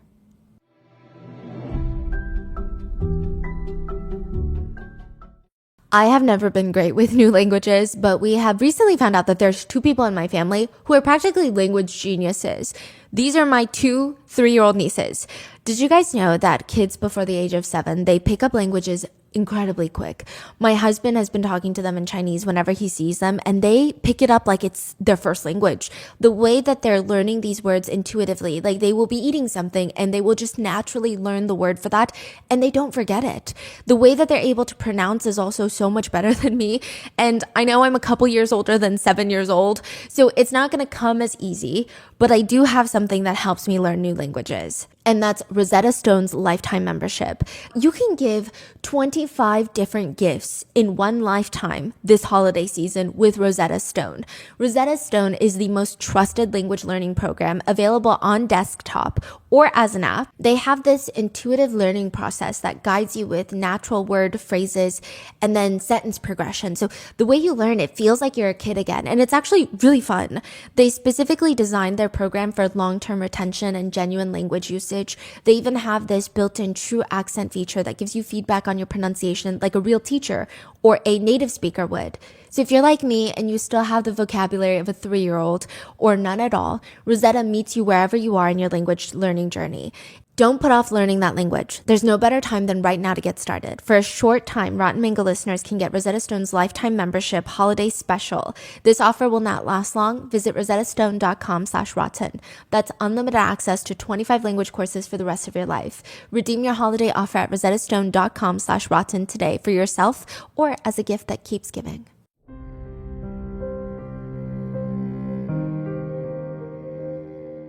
Whenever my nieces visit, they always remind me of little bamboos. Okay, but mainly because they grow so quickly. Bamboo is the fastest growing plant on earth. It can grow up to like 35 inches per day. So whenever I haven't seen my nieces in a while and my sister sends me a picture or a clip of them in the group chat, I feel like I am missing out on so much because I feel like even in just a few days, they grow so much. I thought about framing pictures of my family to have something on my desk, but that doesn't really work either. Don't get me wrong, framed pictures are beautiful and they have their own appeal, but with nieces so little and dogs that I take pictures of every single day of my life who are also growing every week, a framed picture starts to feel like I'm at a museum. But I'm only allowed to look at this one picture. Thankfully, not anymore. With Aura frames, I can look at all the paintings, the entire gallery in the museum, and I get to watch my nieces grow. I get to see pictures of my dogs every single day. Aura Frames is the world's smartest digital picture and video frame. It instantly frames a digital picture from your photo library that you would otherwise have to print out and frame. And it's not just your photo library. Your friends and family can share photos or videos from any device and they will instantly appear on the frame wherever you're located. All you need is an Aura frame. No memory card required. You can even react to the photos with cute emojis or skip to the next picture if you're like, that's not a good one. View details and more with a simple tap or swipe on the edge of the frame, which helps your Aura frame's display remain smudge-free. Aura displays photos in true color and will automatically adjust for the light level of that room. So at night when you turn off your lights, your frame will naturally turn off to save energy. Plus, once you have an Aura frame, there are no additional fees or mandatory subscriptions in order to use it. It's a good housewarming gift for a friend who has moved away, or if you're going off to college, really anything. Just in time for the holiday season, you can save on the perfect gift by visiting auraframes.com to get $35 off Aura's best-selling Carver matte frames by using promo code ROTTEN at checkout. That's AURA frames.com, promo code ROTTEN. This deal is exclusive to listeners, so get yours now in time for the holidays. Terms and conditions apply.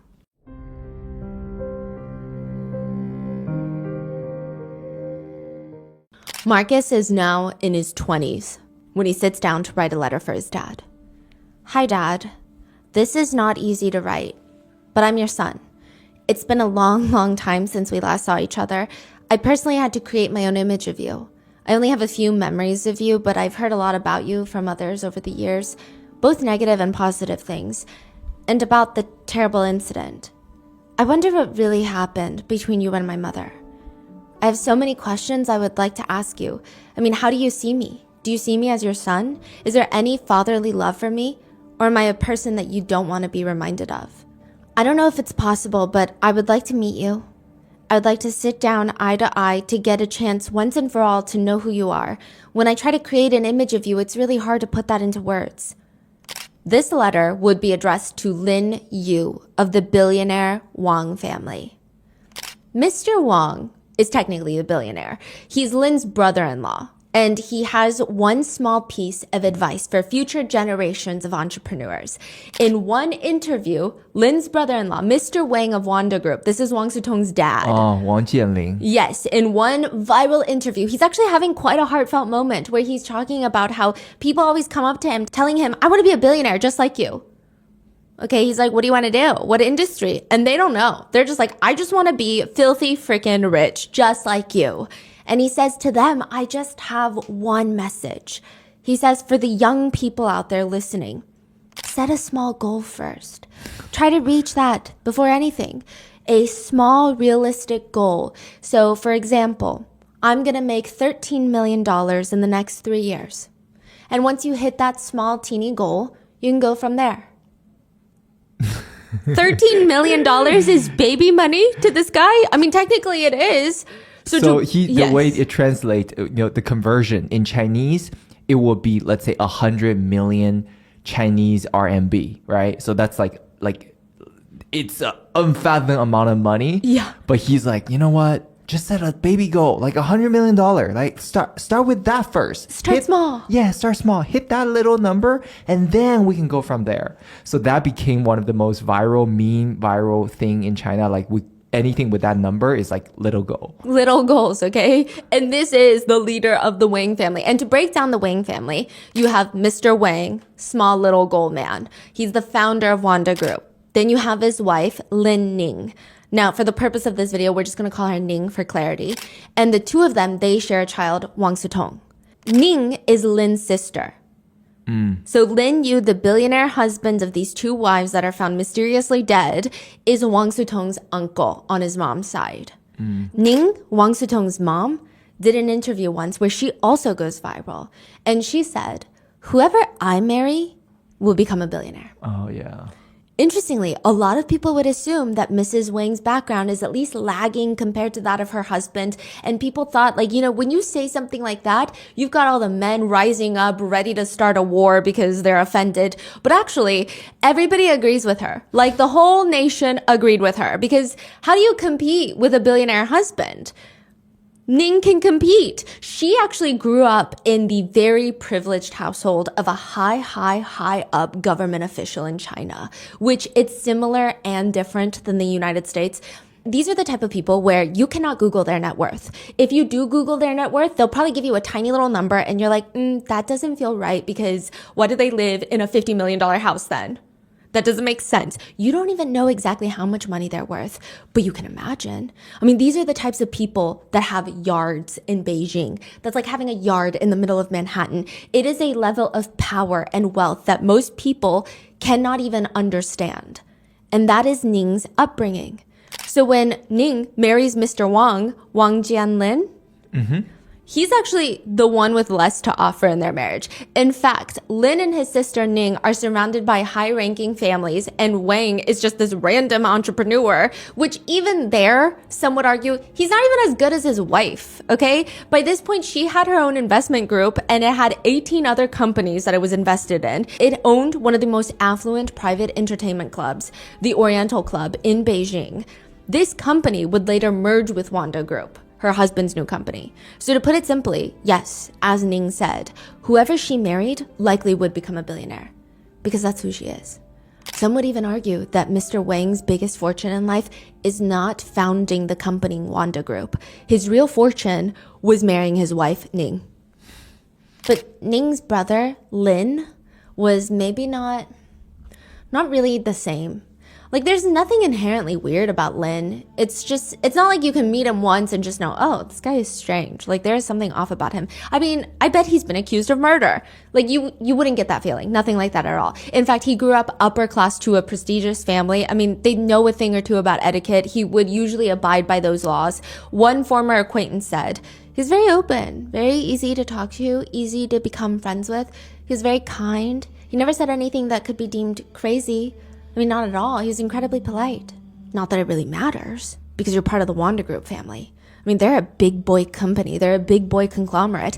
Anyone doing business in China knew that having Wanda Group on your side would open doors. They are the big whales in the industry. But they also have their weaknesses, like Lin Yu and his new nickname as the Bluebeard of China. Have you ever seen anyone with a blue beard? It's literally blue. I mean, it sounds magical. It's beautiful.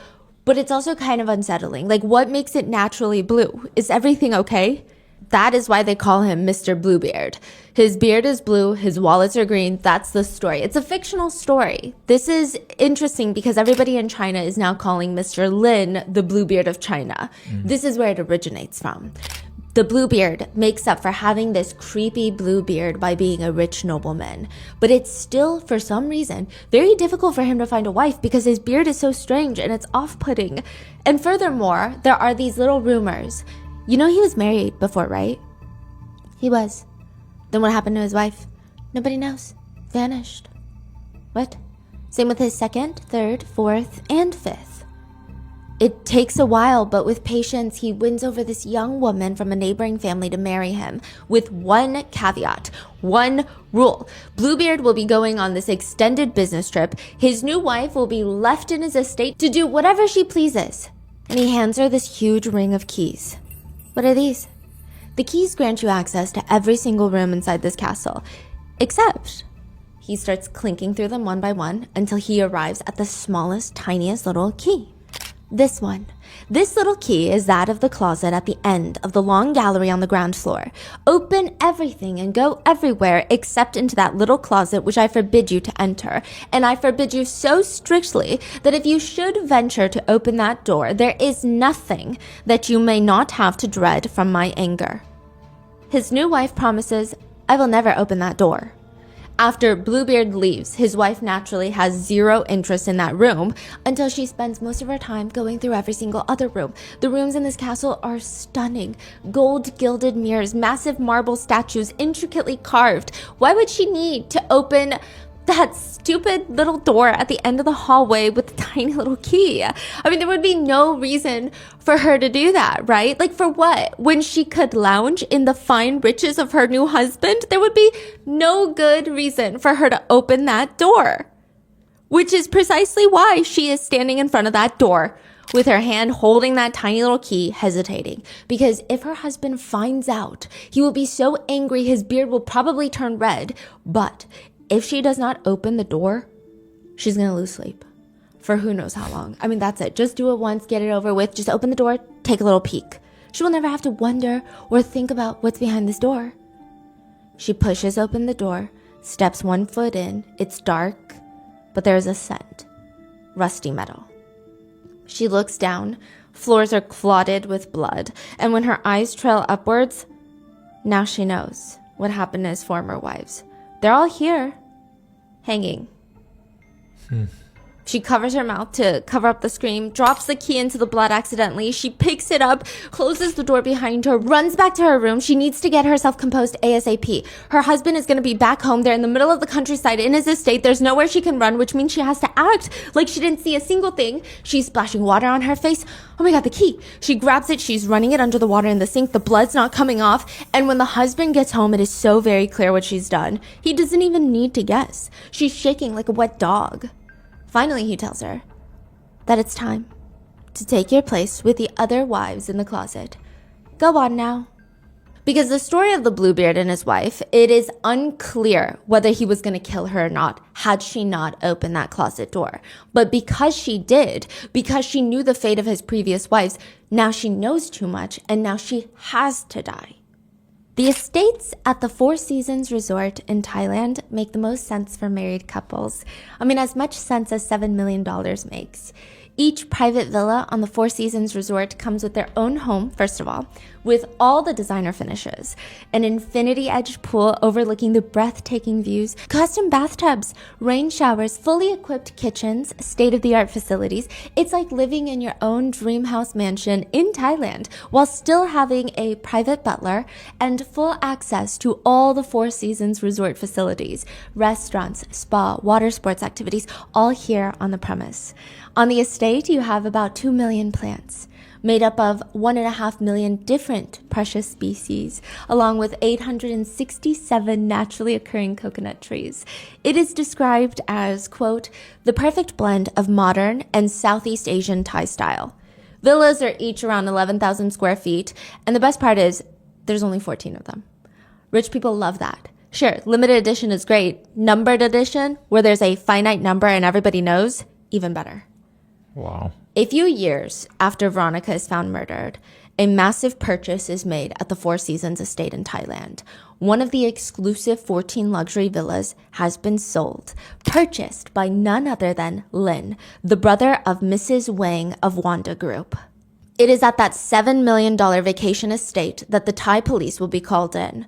They see a Chinese man sobbing, heaving over a woman's limp body. How many years after the incident was the call made? Like a decade. Oh, wow. Yeah. Okay. His wife, Lily, had been found dead, floating in the pool. She had drowned. At least that's the original story. That is the original version.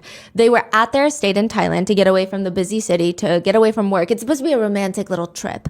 But now his wife, Lily, is dead. She's drowned. Maybe she drank too much wine and slipped into the pool. Lily's body is brought in to be autopsied, and suddenly the story doesn't even make sense. I mean, most of her autopsy findings don't indicate that she drowned. In fact, they indicate that she was strangled.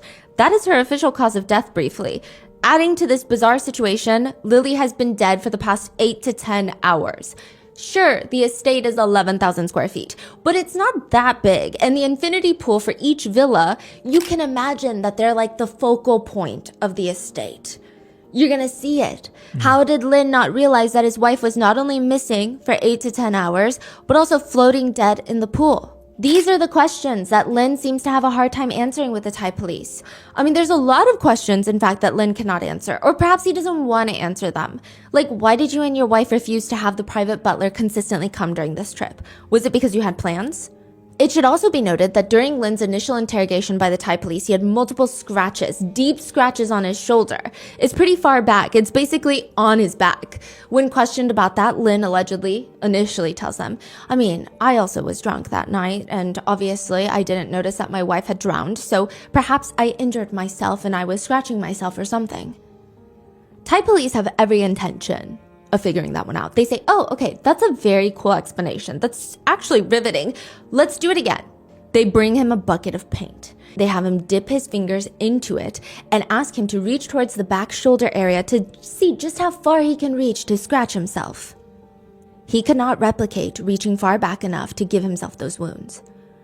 Lin allegedly changes his explanation a little later. Look, obviously the injuries are from when I jumped into the pool to pull my wife's body out. That's crazy. The authorities state that he was a suspect, but he saw himself as a victim because his wife lost her life. That's how they phrase it. But it doesn't matter because Lin would pay a $140,000 bail and the case would be deemed closed. Really? Yes. So is it like corruption, you think? Seems to be that way. Now, more alarming, though, is that nobody knows about this. Not until that online post comes up by the username Uncle Bluebeard, stating that they are a family member of Lily. Lily was married to one of the wealthiest men in China who killed her in his estate in Thailand. Netizens are quick to figure out who the hell this post is about. Lin of Wanda Group family. Netizens are not only digging up the fact that he might be the husband that killed Lily, allegedly, but also his first wife was murdered too, almost 10 years before Lily. And it feels like to some netizens, maybe he really is the Bluebeard of China. Some netizens even take it a step further. They're digging up information on Lily and Lin. And they know that Lin used to have his own barbecue restaurant. And they say, but get this, he ends up closing up shop one day and just never coming back to his barbecue restaurant, just abandoning it. Okay? Because the restaurant collectively poisoned all the customers. It was a really big case of food poisoning. Okay, so not the best businessman or the chef, but got it. Is that really the worst thing in the world, you know, compared to having your wife suspiciously die on vacation? Okay, the part that gets weird though is the restaurant was in Nanjing. And this was during the Nanjing dismemberment case. What? The Nanjing University dismemberment case is about a 19-year-old student who was killed, dismembered. Her body was broken up into 2,000 little pieces. Her remains then were boiled and scattered across at least 8 separate locations near the university campus. There are parts of her body that were never found, including her internal organs, and potentially more because she had been dismembered so many times. Now, here's the crazy part. There were rumors of cannibalism that started. When a sanitation worker initially discovers a bag of meat in the dumpster, they thought it was pork. This was like one of the biggest, most infamous case in China. Yes. And this is related to Lin? According to netizen rumors. You know, he happens to be in the same city. And there are rumors of cannibalism. You know, the sanitation worker sees the dismembered body remains, thinks it's pork, takes it home to eat, and it's in the process of trying to cook the meat that they discover that's a human finger.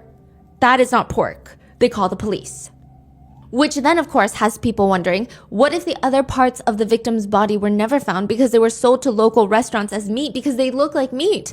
Which brings us to the internet conspiracy that perhaps Lin served human flesh at his restaurant, which resulted in collective food poisoning. Or rather, they take it a step further and wondering if he was the Nanjing killer, because to this day it's unsolved. Which is normally a very wild, unhinged conspiracy to make. And it likely still is, but not when you consider that he has been accused of at least 3 murders. I will say, though, there is no definitive connection between the two, the Nanjing dismemberment case nor his food poisoning case. There is no evidence that he was selling human meat or that it got people sick or that he killed anybody. It is a wild conspiracy indeed. But if this man really is being accused of killing his first 2 wives and Mr. Tang, then could he be a full-blown serial killer? Other netizens are more focused on the very strange marriage between Lin and his wife Lily, his second wife. According to the Post, Lily was 21 years old when they got married, and she was Lin's private secretary, which a lot of netizens find so interesting. They thought, I mean, as horrendous as this sounds, this is what netizens are saying.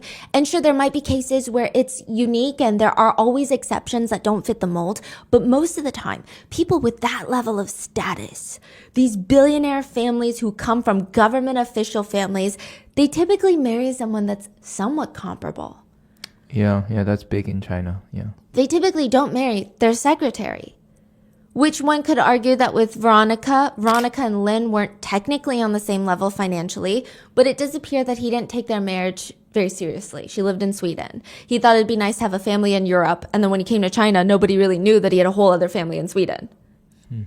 But with Lily, if you marry your secretary, a Chinese national, it would be very hard to keep that a secret. Which netizens ask, why would he even marry his secretary? Why not just date her and then marry somebody else, keep her as a mistress? Which, again, crazy as it sounds, people are like, that happens more often. The only answer that made sense to Chinese netizens was, maybe she knew something that she wasn't supposed to know. Maybe she knew too much. And the only way that she would never betray him was to marry her. So then other netizens argue, well, then it really depends on when they got married, the timing. That'll tell us a lot. They get married a few months after Veronica was murdered in Sweden. Maybe she knew something that Lin never wanted to get out because the timing of that is very strange. And Lin was never someone who wanted to get married. At least it does not appear that way. Even well into his 30s, he was consistently a single playboy. I think Wang Sutong probably gets it from his uncle. Even in his 30s, Lin chooses, with all that money and freedom, I'm going to go to the clubs to be surrounded by young women. You could do anything you want, but he's like, I'm going to go clubbing. And then he would get bored of his girlfriends, drop them, move on to the next. And then in China, in Dalian, in Dalian, he meets Veronica. Interestingly for work. Lin had to take an English class where the teacher there is this Swedish woman named Veronica. She's in China teaching English whilst simultaneously learning Mandarin. And this is back then. This is not in 2024. Albeit I do still think it's insanely difficult now, but back then it was incredibly difficult. China was not that easy to navigate for foreigners. Veronica's parents were confused. They're like, why are you suddenly deciding to move to China? Like, why not Denmark? Why not somewhere closer? That's like me telling my mom I'm going to move to the middle of Europe, and she'd be like, why not Canada? Like, what's wrong with somewhere bordering us, like nearby? But Veronica would tell them, if you want to learn a language fluently, there is no better way than to go to the country. Go alone to the country. You're forced to speak the language. Especially China at the time, you know, where very few people speak English. There's no better way to communicate. There was a lot of anxiety for Veronica's family. They say, I felt a certain anxiety, but also a certain joy because Veronica was really making her own journey. She's confident, a good self-confidence. She has this conviction that never fails. But China is still very foreign to her, which is why she goes to class and she's got this new student, Lin. She has no clue who he is or who the hell his family is, and the fact that they're connected to one of the biggest companies in China. People who knew both of them said she had no clue what he was doing. She's just out here bossing him around, putting him in his place whenever he steps out of line. And he seemed captivated by that, intrigued that someone isn't walking on eggshells around him.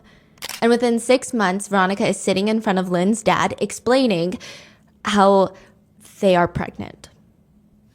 Allegedly, Lin tried to pay Veronica to terminate, but she refused. Perhaps in need of advice, the two of them, they go to Lin's dad, who was a higher up in the government, who tells them, keep the child. Why? Because I'm very excited to have a mixed race grandchild. This is so crazy, allegedly. But according to Lin, he denies that. He says, no, we didn't have to do all of that. Veronica called me, said that she was pregnant, and I decided to take responsibility. He said, that's why we got married so rushed. For Veronica and the child, and for my own sake, I decided to go to Sweden immediately, get married in the town hall. I think the way he explains the relationship to others is pretty telling. For example, Lin describes it like a shotgun wedding. She's pregnant, I have to take responsibility, end of story, that's what happened. Whereas Veronica would write to her friends, I have met the most wonderful man on this earth. He is handsome, nice, humorous, wonderful, fantastic, Chinese, exciting, different. Her friend said that she saw it like a real marriage. To describe their relationship, she's so invested. Like there were these naturally very giggly feelings. They said, there's a certain uncertainty. Does he like me? Does he like somebody else? Is he in love with me? What is he doing right now? Why doesn't he respond to me? All of those things. Veronica was feeling it. And if Lin did not feel that with Veronica, Veronica's family had no clue. He came to Sweden, and the first time he makes a first impression, they like him. Veronica's sister remembers him rolling up with this giant bedazzled Rolex on his wrist with diamonds. She says, I think he wanted to show us that he was wise. Like he had his life together. Because he was wearing a suit, a full-on suit. And it was kind of off-putting, but also kind of cute. Because at that time, we were living in like the countryside. And he just stuck out like a sore thumb. But I guess it's a good sign, right? Because he's trying so hard to win Veronica's family over. And he cares. Veronica's dad said, he did not fit in here at all. He looked a bit funny, honestly. But he liked my daughter. And that was enough for me. They got along well. That was enough for me. So the two try to play house in Sweden. But that's the problem with playing house with billionaires. They can afford multiple houses. So he's not even just into the Sweden house. He's going to China for work nonstop, where he is just cheating on her in a string of different affairs. He's only coming home a few times a year to his wife and child. He always calls ahead. He stays with the parents every single time except the last time. He didn't want Veronica to be in China? No. So I'm assuming he kind of wanted her to be away. And yes. Okay. And none of the news was broken in China. Nobody knew that he had a whole Swedish family. I see. According to Lin, the reason that he came to Sweden around the time that Veronica was murdered, it was a whole last-minute business trip. In fact, the original plan was always to go to the UK and Italy, but he thought, I have a few days open on my schedule. Why not pass through Sweden, visit my wife and my baby? He was recovering from jet lag. That's why he went to the Sheraton Hotel instead of, hanging out with his in-laws. He had met with a business partner before, so all of Lin's movements could be tracked. He was indeed with a business partner around the time that Veronica went missing. And they're just going through the city being caught on different CCTV cameras. Really? Yeah. The authorities actually get to ask Lin because they extradite him 13 years after the murder to stand trial. Yeah, we'll get there. Yeah. He ends up standing trial for the murder later on. But it took 13 years? Yes, because immediately after Veronica was found dead, they realized that Lin had gotten back to China. The Swedish authorities went to China, but there's no extradition treaty. And Lynn was like, I've got my lawyers. I'm not talking to you about anything. There was no way to force him back to Sweden. Okay. So technically, one of the wealthiest members of a Chinese billionaire dynasty family was an international fugitive for decades. Okay. And kind of still is. He says, honestly, Veronica filed for divorce 2 months ago because we couldn't come to terms on property division and custody rights. It was complicated. The divorce was constantly getting delayed, which is part of the reason that I took a few days to come see her. And as for why the relationship fell apart, he tells Swedish authorities, at the time I really liked Veronica, but then I discovered some really negative things about her. She's very emotional, very impulsive, but I wasn't so sure about her feelings for me, although we discussed the marriage plan. We weren't sure. So the decision to marry initially anyway was not unanimous. Veronica took advantage of me. If I didn't pay child support according to her demands, she wouldn't let me see my son. She took advantage of my love for Marcus to satisfy her own needs. Which is a very strange thing to say considering he doesn't even make it to the birth of his son Marcus. I mean, he's so busy cheating on his wife. So he's like never present, but I digress. Furthermore, he's not even sending much money. For Veronica and Marcus to survive comfortably, he was sending about $1,000 a month. Which, okay, I get it. That's not no money, right? But his nephew is Wang Sutong. Yeah. Wang Sutong spends double that on dog food for his husky every single month. He spends like $2,000 on dog food for his husky. And now Lynn is over here sending half of that for his wife and child living in Sweden. That is nothing for Lynn. In fact, it's almost insulting because even if he gave Veronica and Marcus 2 times that, 3 times that, he won't feel a single dent, but Veronica and Marcus would likely have exponentially, drastically changed lives. And somehow he still finds a way to be demanding. He demands that with as little effort, with as little money as possible, I want Marcus for 3 months of the year in China without you, Veronica. Just me and Marcus. Veronica was like, well, I do want my son to have a dad, so fine. It's a big demand, but she would let it happen until she found out that every time Marcus would go to China, Lynn would just drag him around to clubs, exposing this little infant to alcohol, letting random young girls hold the baby, watch the baby. Wow. And she's like, that's never going to happen again. So just 3 months prior to Veronica's death, she files for divorce. In the divorce, she demands 3 things. Lynn should pay the child support that is owed. Lynn should split assets that he owned. And 3, she wants full custody of Marcus. 48 hours before Veronica goes missing, Lynn emails her. Be careful of pressuring me. I love Marcus more than you do. I will go to Sweden and have a serious talk with you. Veronica responds, if you want to fight with me, that's up to you. To which Lynn responds, do not force me and bully me too much. I believe I love Marcus more than you do. Wait, so after Veronica passed, Marcus was in Sweden or? Marcus is in Sweden. So after the Veronica passed, Marcus just stayed in Sweden, never went to China? No, he stayed with his grandparents. Okay, so he didn't take Marcus away after Veronica passed? No. Okay. Because I don't think he could. Oh, okay. Because the minute that he goes back to Sweden to try and get Marcus back, he's going to get arrested, probably. Okay, I see. 48 hours after that email, Veronica is found dead, just 1 unit down from her family home. And Lynn technically walks free. He's back in China, and it wouldn't be until many, many years later that he changes his passport name, travels to the UK with a different name on his passport. So it's not a fake passport. It's not illegal per se, but he did change his name. Mm-hmm. Now, British authorities recognize him through facial recognition technology and promptly arrest him. You're kidding. He's wanted? Yes. 13 years later. Oh, so he's been wanted the whole time. And nobody in China knew. And they literally couldn't get him. No. Until he travels aboard. Yes. Wow. So the British authorities, they extradite him to Sweden for his trial. By this point in the trial, his second wife is already dead. Veronica was murdered in 2003. Mm-hmm. His new wife, Lily, was found dead in 2013 in Thailand. He gets extradited in 2014 and stands trial in Sweden. So by the point that he stands trial for his first wife's murder, both of his wives are dead. Mm-hmm. If he hadn't left China, he likely would have never even stood trial for Veronica's murder. Now, Lin has been accused of conspiracy to commit murder by hiring a hitman to kill Veronica because the blood that was found in the Sheraton Hotel is not Lin's. And Lin has an airtight alibi, and people cannot wrap their minds around the idea that Lin himself would commit the murders. It seems like he had hired somebody to do it. So he hired someone, allegedly, this is the prosecutor's argument, that he hired someone, a hitman, to go kill Mr. Tang, bury him, then kill Veronica, then frame Mr. Tang, and that hitman came to his hotel to either clean up or tell him the job is done, provide proof, allegedly. Okay, so that blood found is not Mr. Lin. To this day, we don't know who that blood belongs to. What? They have not found a hitman in connection.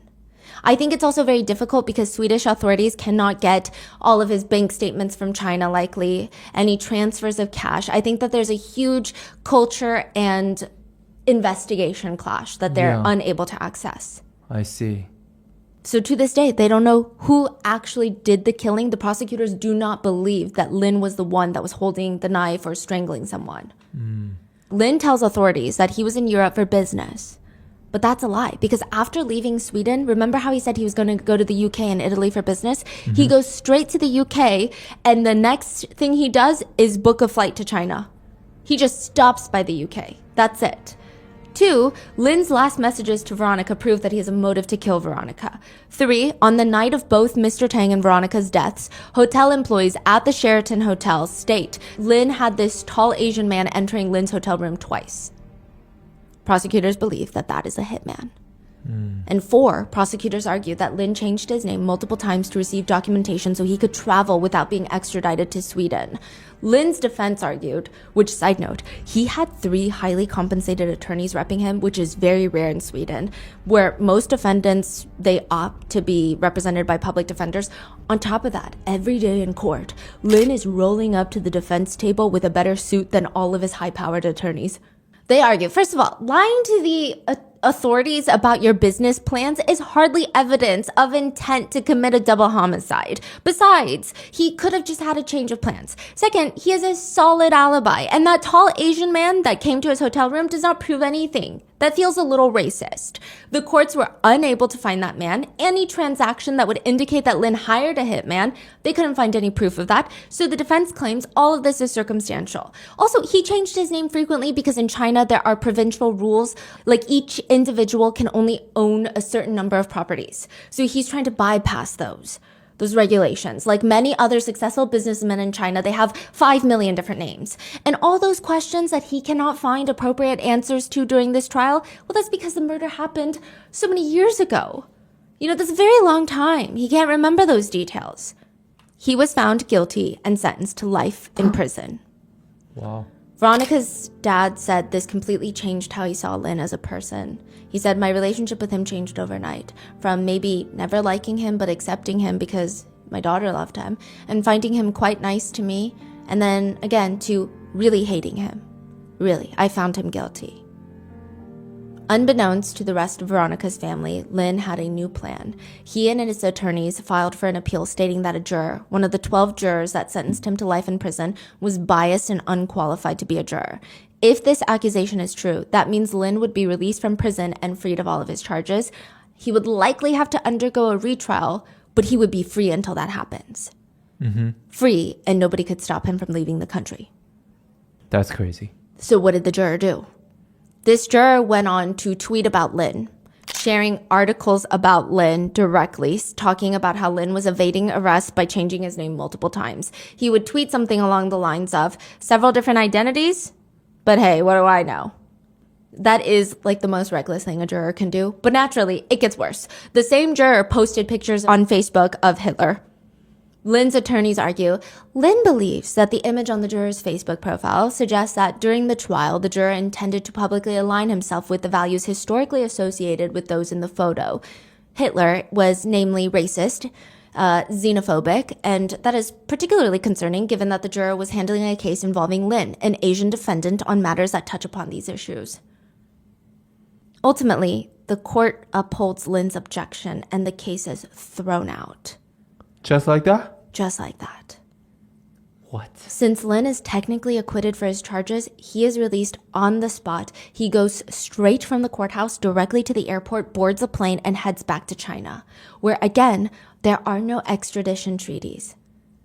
The authorities were really shocked too because, yes, one juror is bad, but still, they say, when you look at the crime, you understand how big the planning must have been for this. He's going to need an alibi. He's going to need someone else to carry it out, a hitman. There's so much planning involved. Veronica's sister said it was not an impulsive action. This was very well planned. And now he's just going to be free? Even though he's a bad person? Not only that, but Lin is also entitled to financial compensation. He will be paid $400,000 in taxpayer money from Sweden for his legal fees because he was acquitted. He actually requested $800,000, but was awarded over $400,000, which is still unbelievable.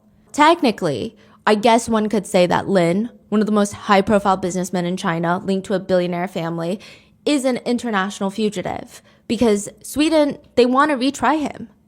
When he was released and headed back to China, Veronica's dad said, I became weak. I was angry at my own incompetence. I couldn't do anything. It's very hard to explain. I was angry at myself. I was angry at the whole world. In China, the online post from 2014 from the alleged member of Lily's family has been deleted. And most of the reposting and commenting forums have been wiped, if you will. There's barely any information on Uncle Bluebeard or Veronica or Lily for that matter.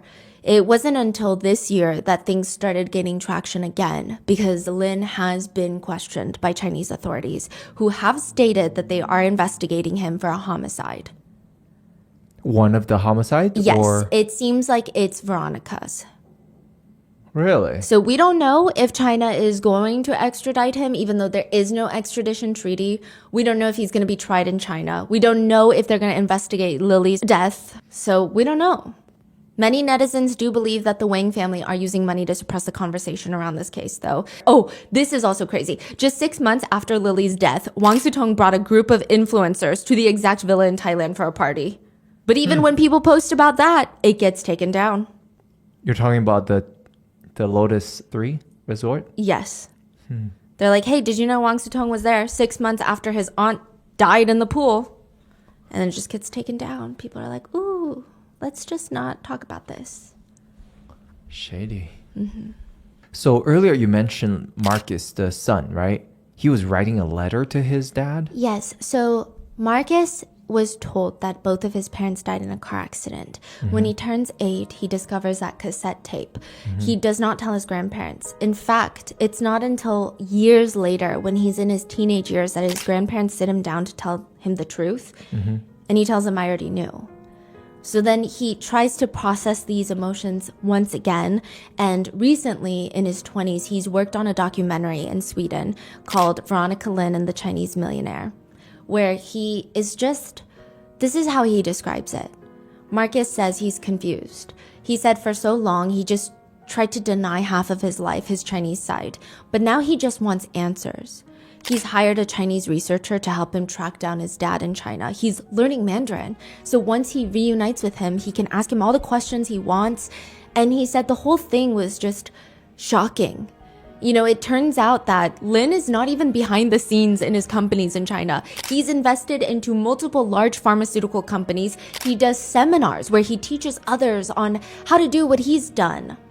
Marcus says, I was a little surprised. I thought he would have had a bit of a lower profile and not be in the picture, but because of the whole trial and the fact that he was internationally wanted, we were able to get a phone number that was connected to Lin. And so he reaches out. He calls that phone number. Someone picks up. Hi, can I speak with Lin Yu? I think you have the wrong number, sorry. But it sounded exactly like Lin. Does Lin, okay, if it was Lin, does Lin know this is Marcus? Yeah, he said this is Marcus. Wow. Wow. Marcus says, I am relatively certain that it was my father that we got in touch with. The fact that he doesn't want to have any conversation at all, but just denied that it was him is, of course, a little sad. But it was very shocking and maybe he just wasn't ready to take the call. Marcus says, you know, you can say what you want about my father. I myself know that the world is not black or white. You don't choose who you have as a father. You don't choose who you have as a son. but you still want to hear from that person's perspective and try to understand that person. So it seems like he just wants closure, answers, something. Now, as for Veronica's dad, he says, I feel differently. You know, every single month I write down the number of days that has passed since Veronica has left. Every month, I write down how many days have passed. I still have this fantasy where I retire and I travel to China and I kill Lynn. I probably never will, but I could. And I almost want to. Because I have to vent my feelings of hatred towards him somehow. When they take your child away from you, there is probably no end to the nasty thoughts you can have. And one can imagine that there's 3 separate families out there feeling this way. Again, not stating that Lynn is guilty. He's been legally acquitted as of right now. But Mr. Tang, Veronica, Lily's families, they're all left without answers. And Lynn is somewhat still free, rich, and with a daughter. Marcus's half-sister. From another wife? Yeah. Oh, he's remarried a 3rd time? I believe so. Wow, in China? In China. And that is the story of Wang Sutong's uncle, the Bluebeard of China. There's really no answers. That's crazy. So he's around, he's in China, he's free. Chinese authorities have stated that they are investigating him. They're kind of wishy-washy. It doesn't seem like they've detained him, but it seems like we don't know. I mean, China's pretty tight-lipped about stuff like this. Wow. So that's where we're at. And Marcus is just... In Sweden, he just wants answers. I think maybe the older he gets, the more he just wants to know. And he's technically Wang Sitong's cousin. Yes. Wow, that's so crazy. Yeah. And he saw videos of Wang Sutong, and he said it's so weird to think that that's my cousin. Yeah. And so many people in China don't even know that Wang Sutong has a Swedish cousin. Yeah. Oh, yeah. So that is potentially, maybe, the next plot of White Lotus 3. We don't know. Maybe there are other mysteries to be explored, or maybe it's completely fictional, but it should be interesting to see. What are your thoughts? What do you think happened, and what do you think is going to happen to Lynn now? Let me know in the comments, and be safe, and I'll see you in the next one.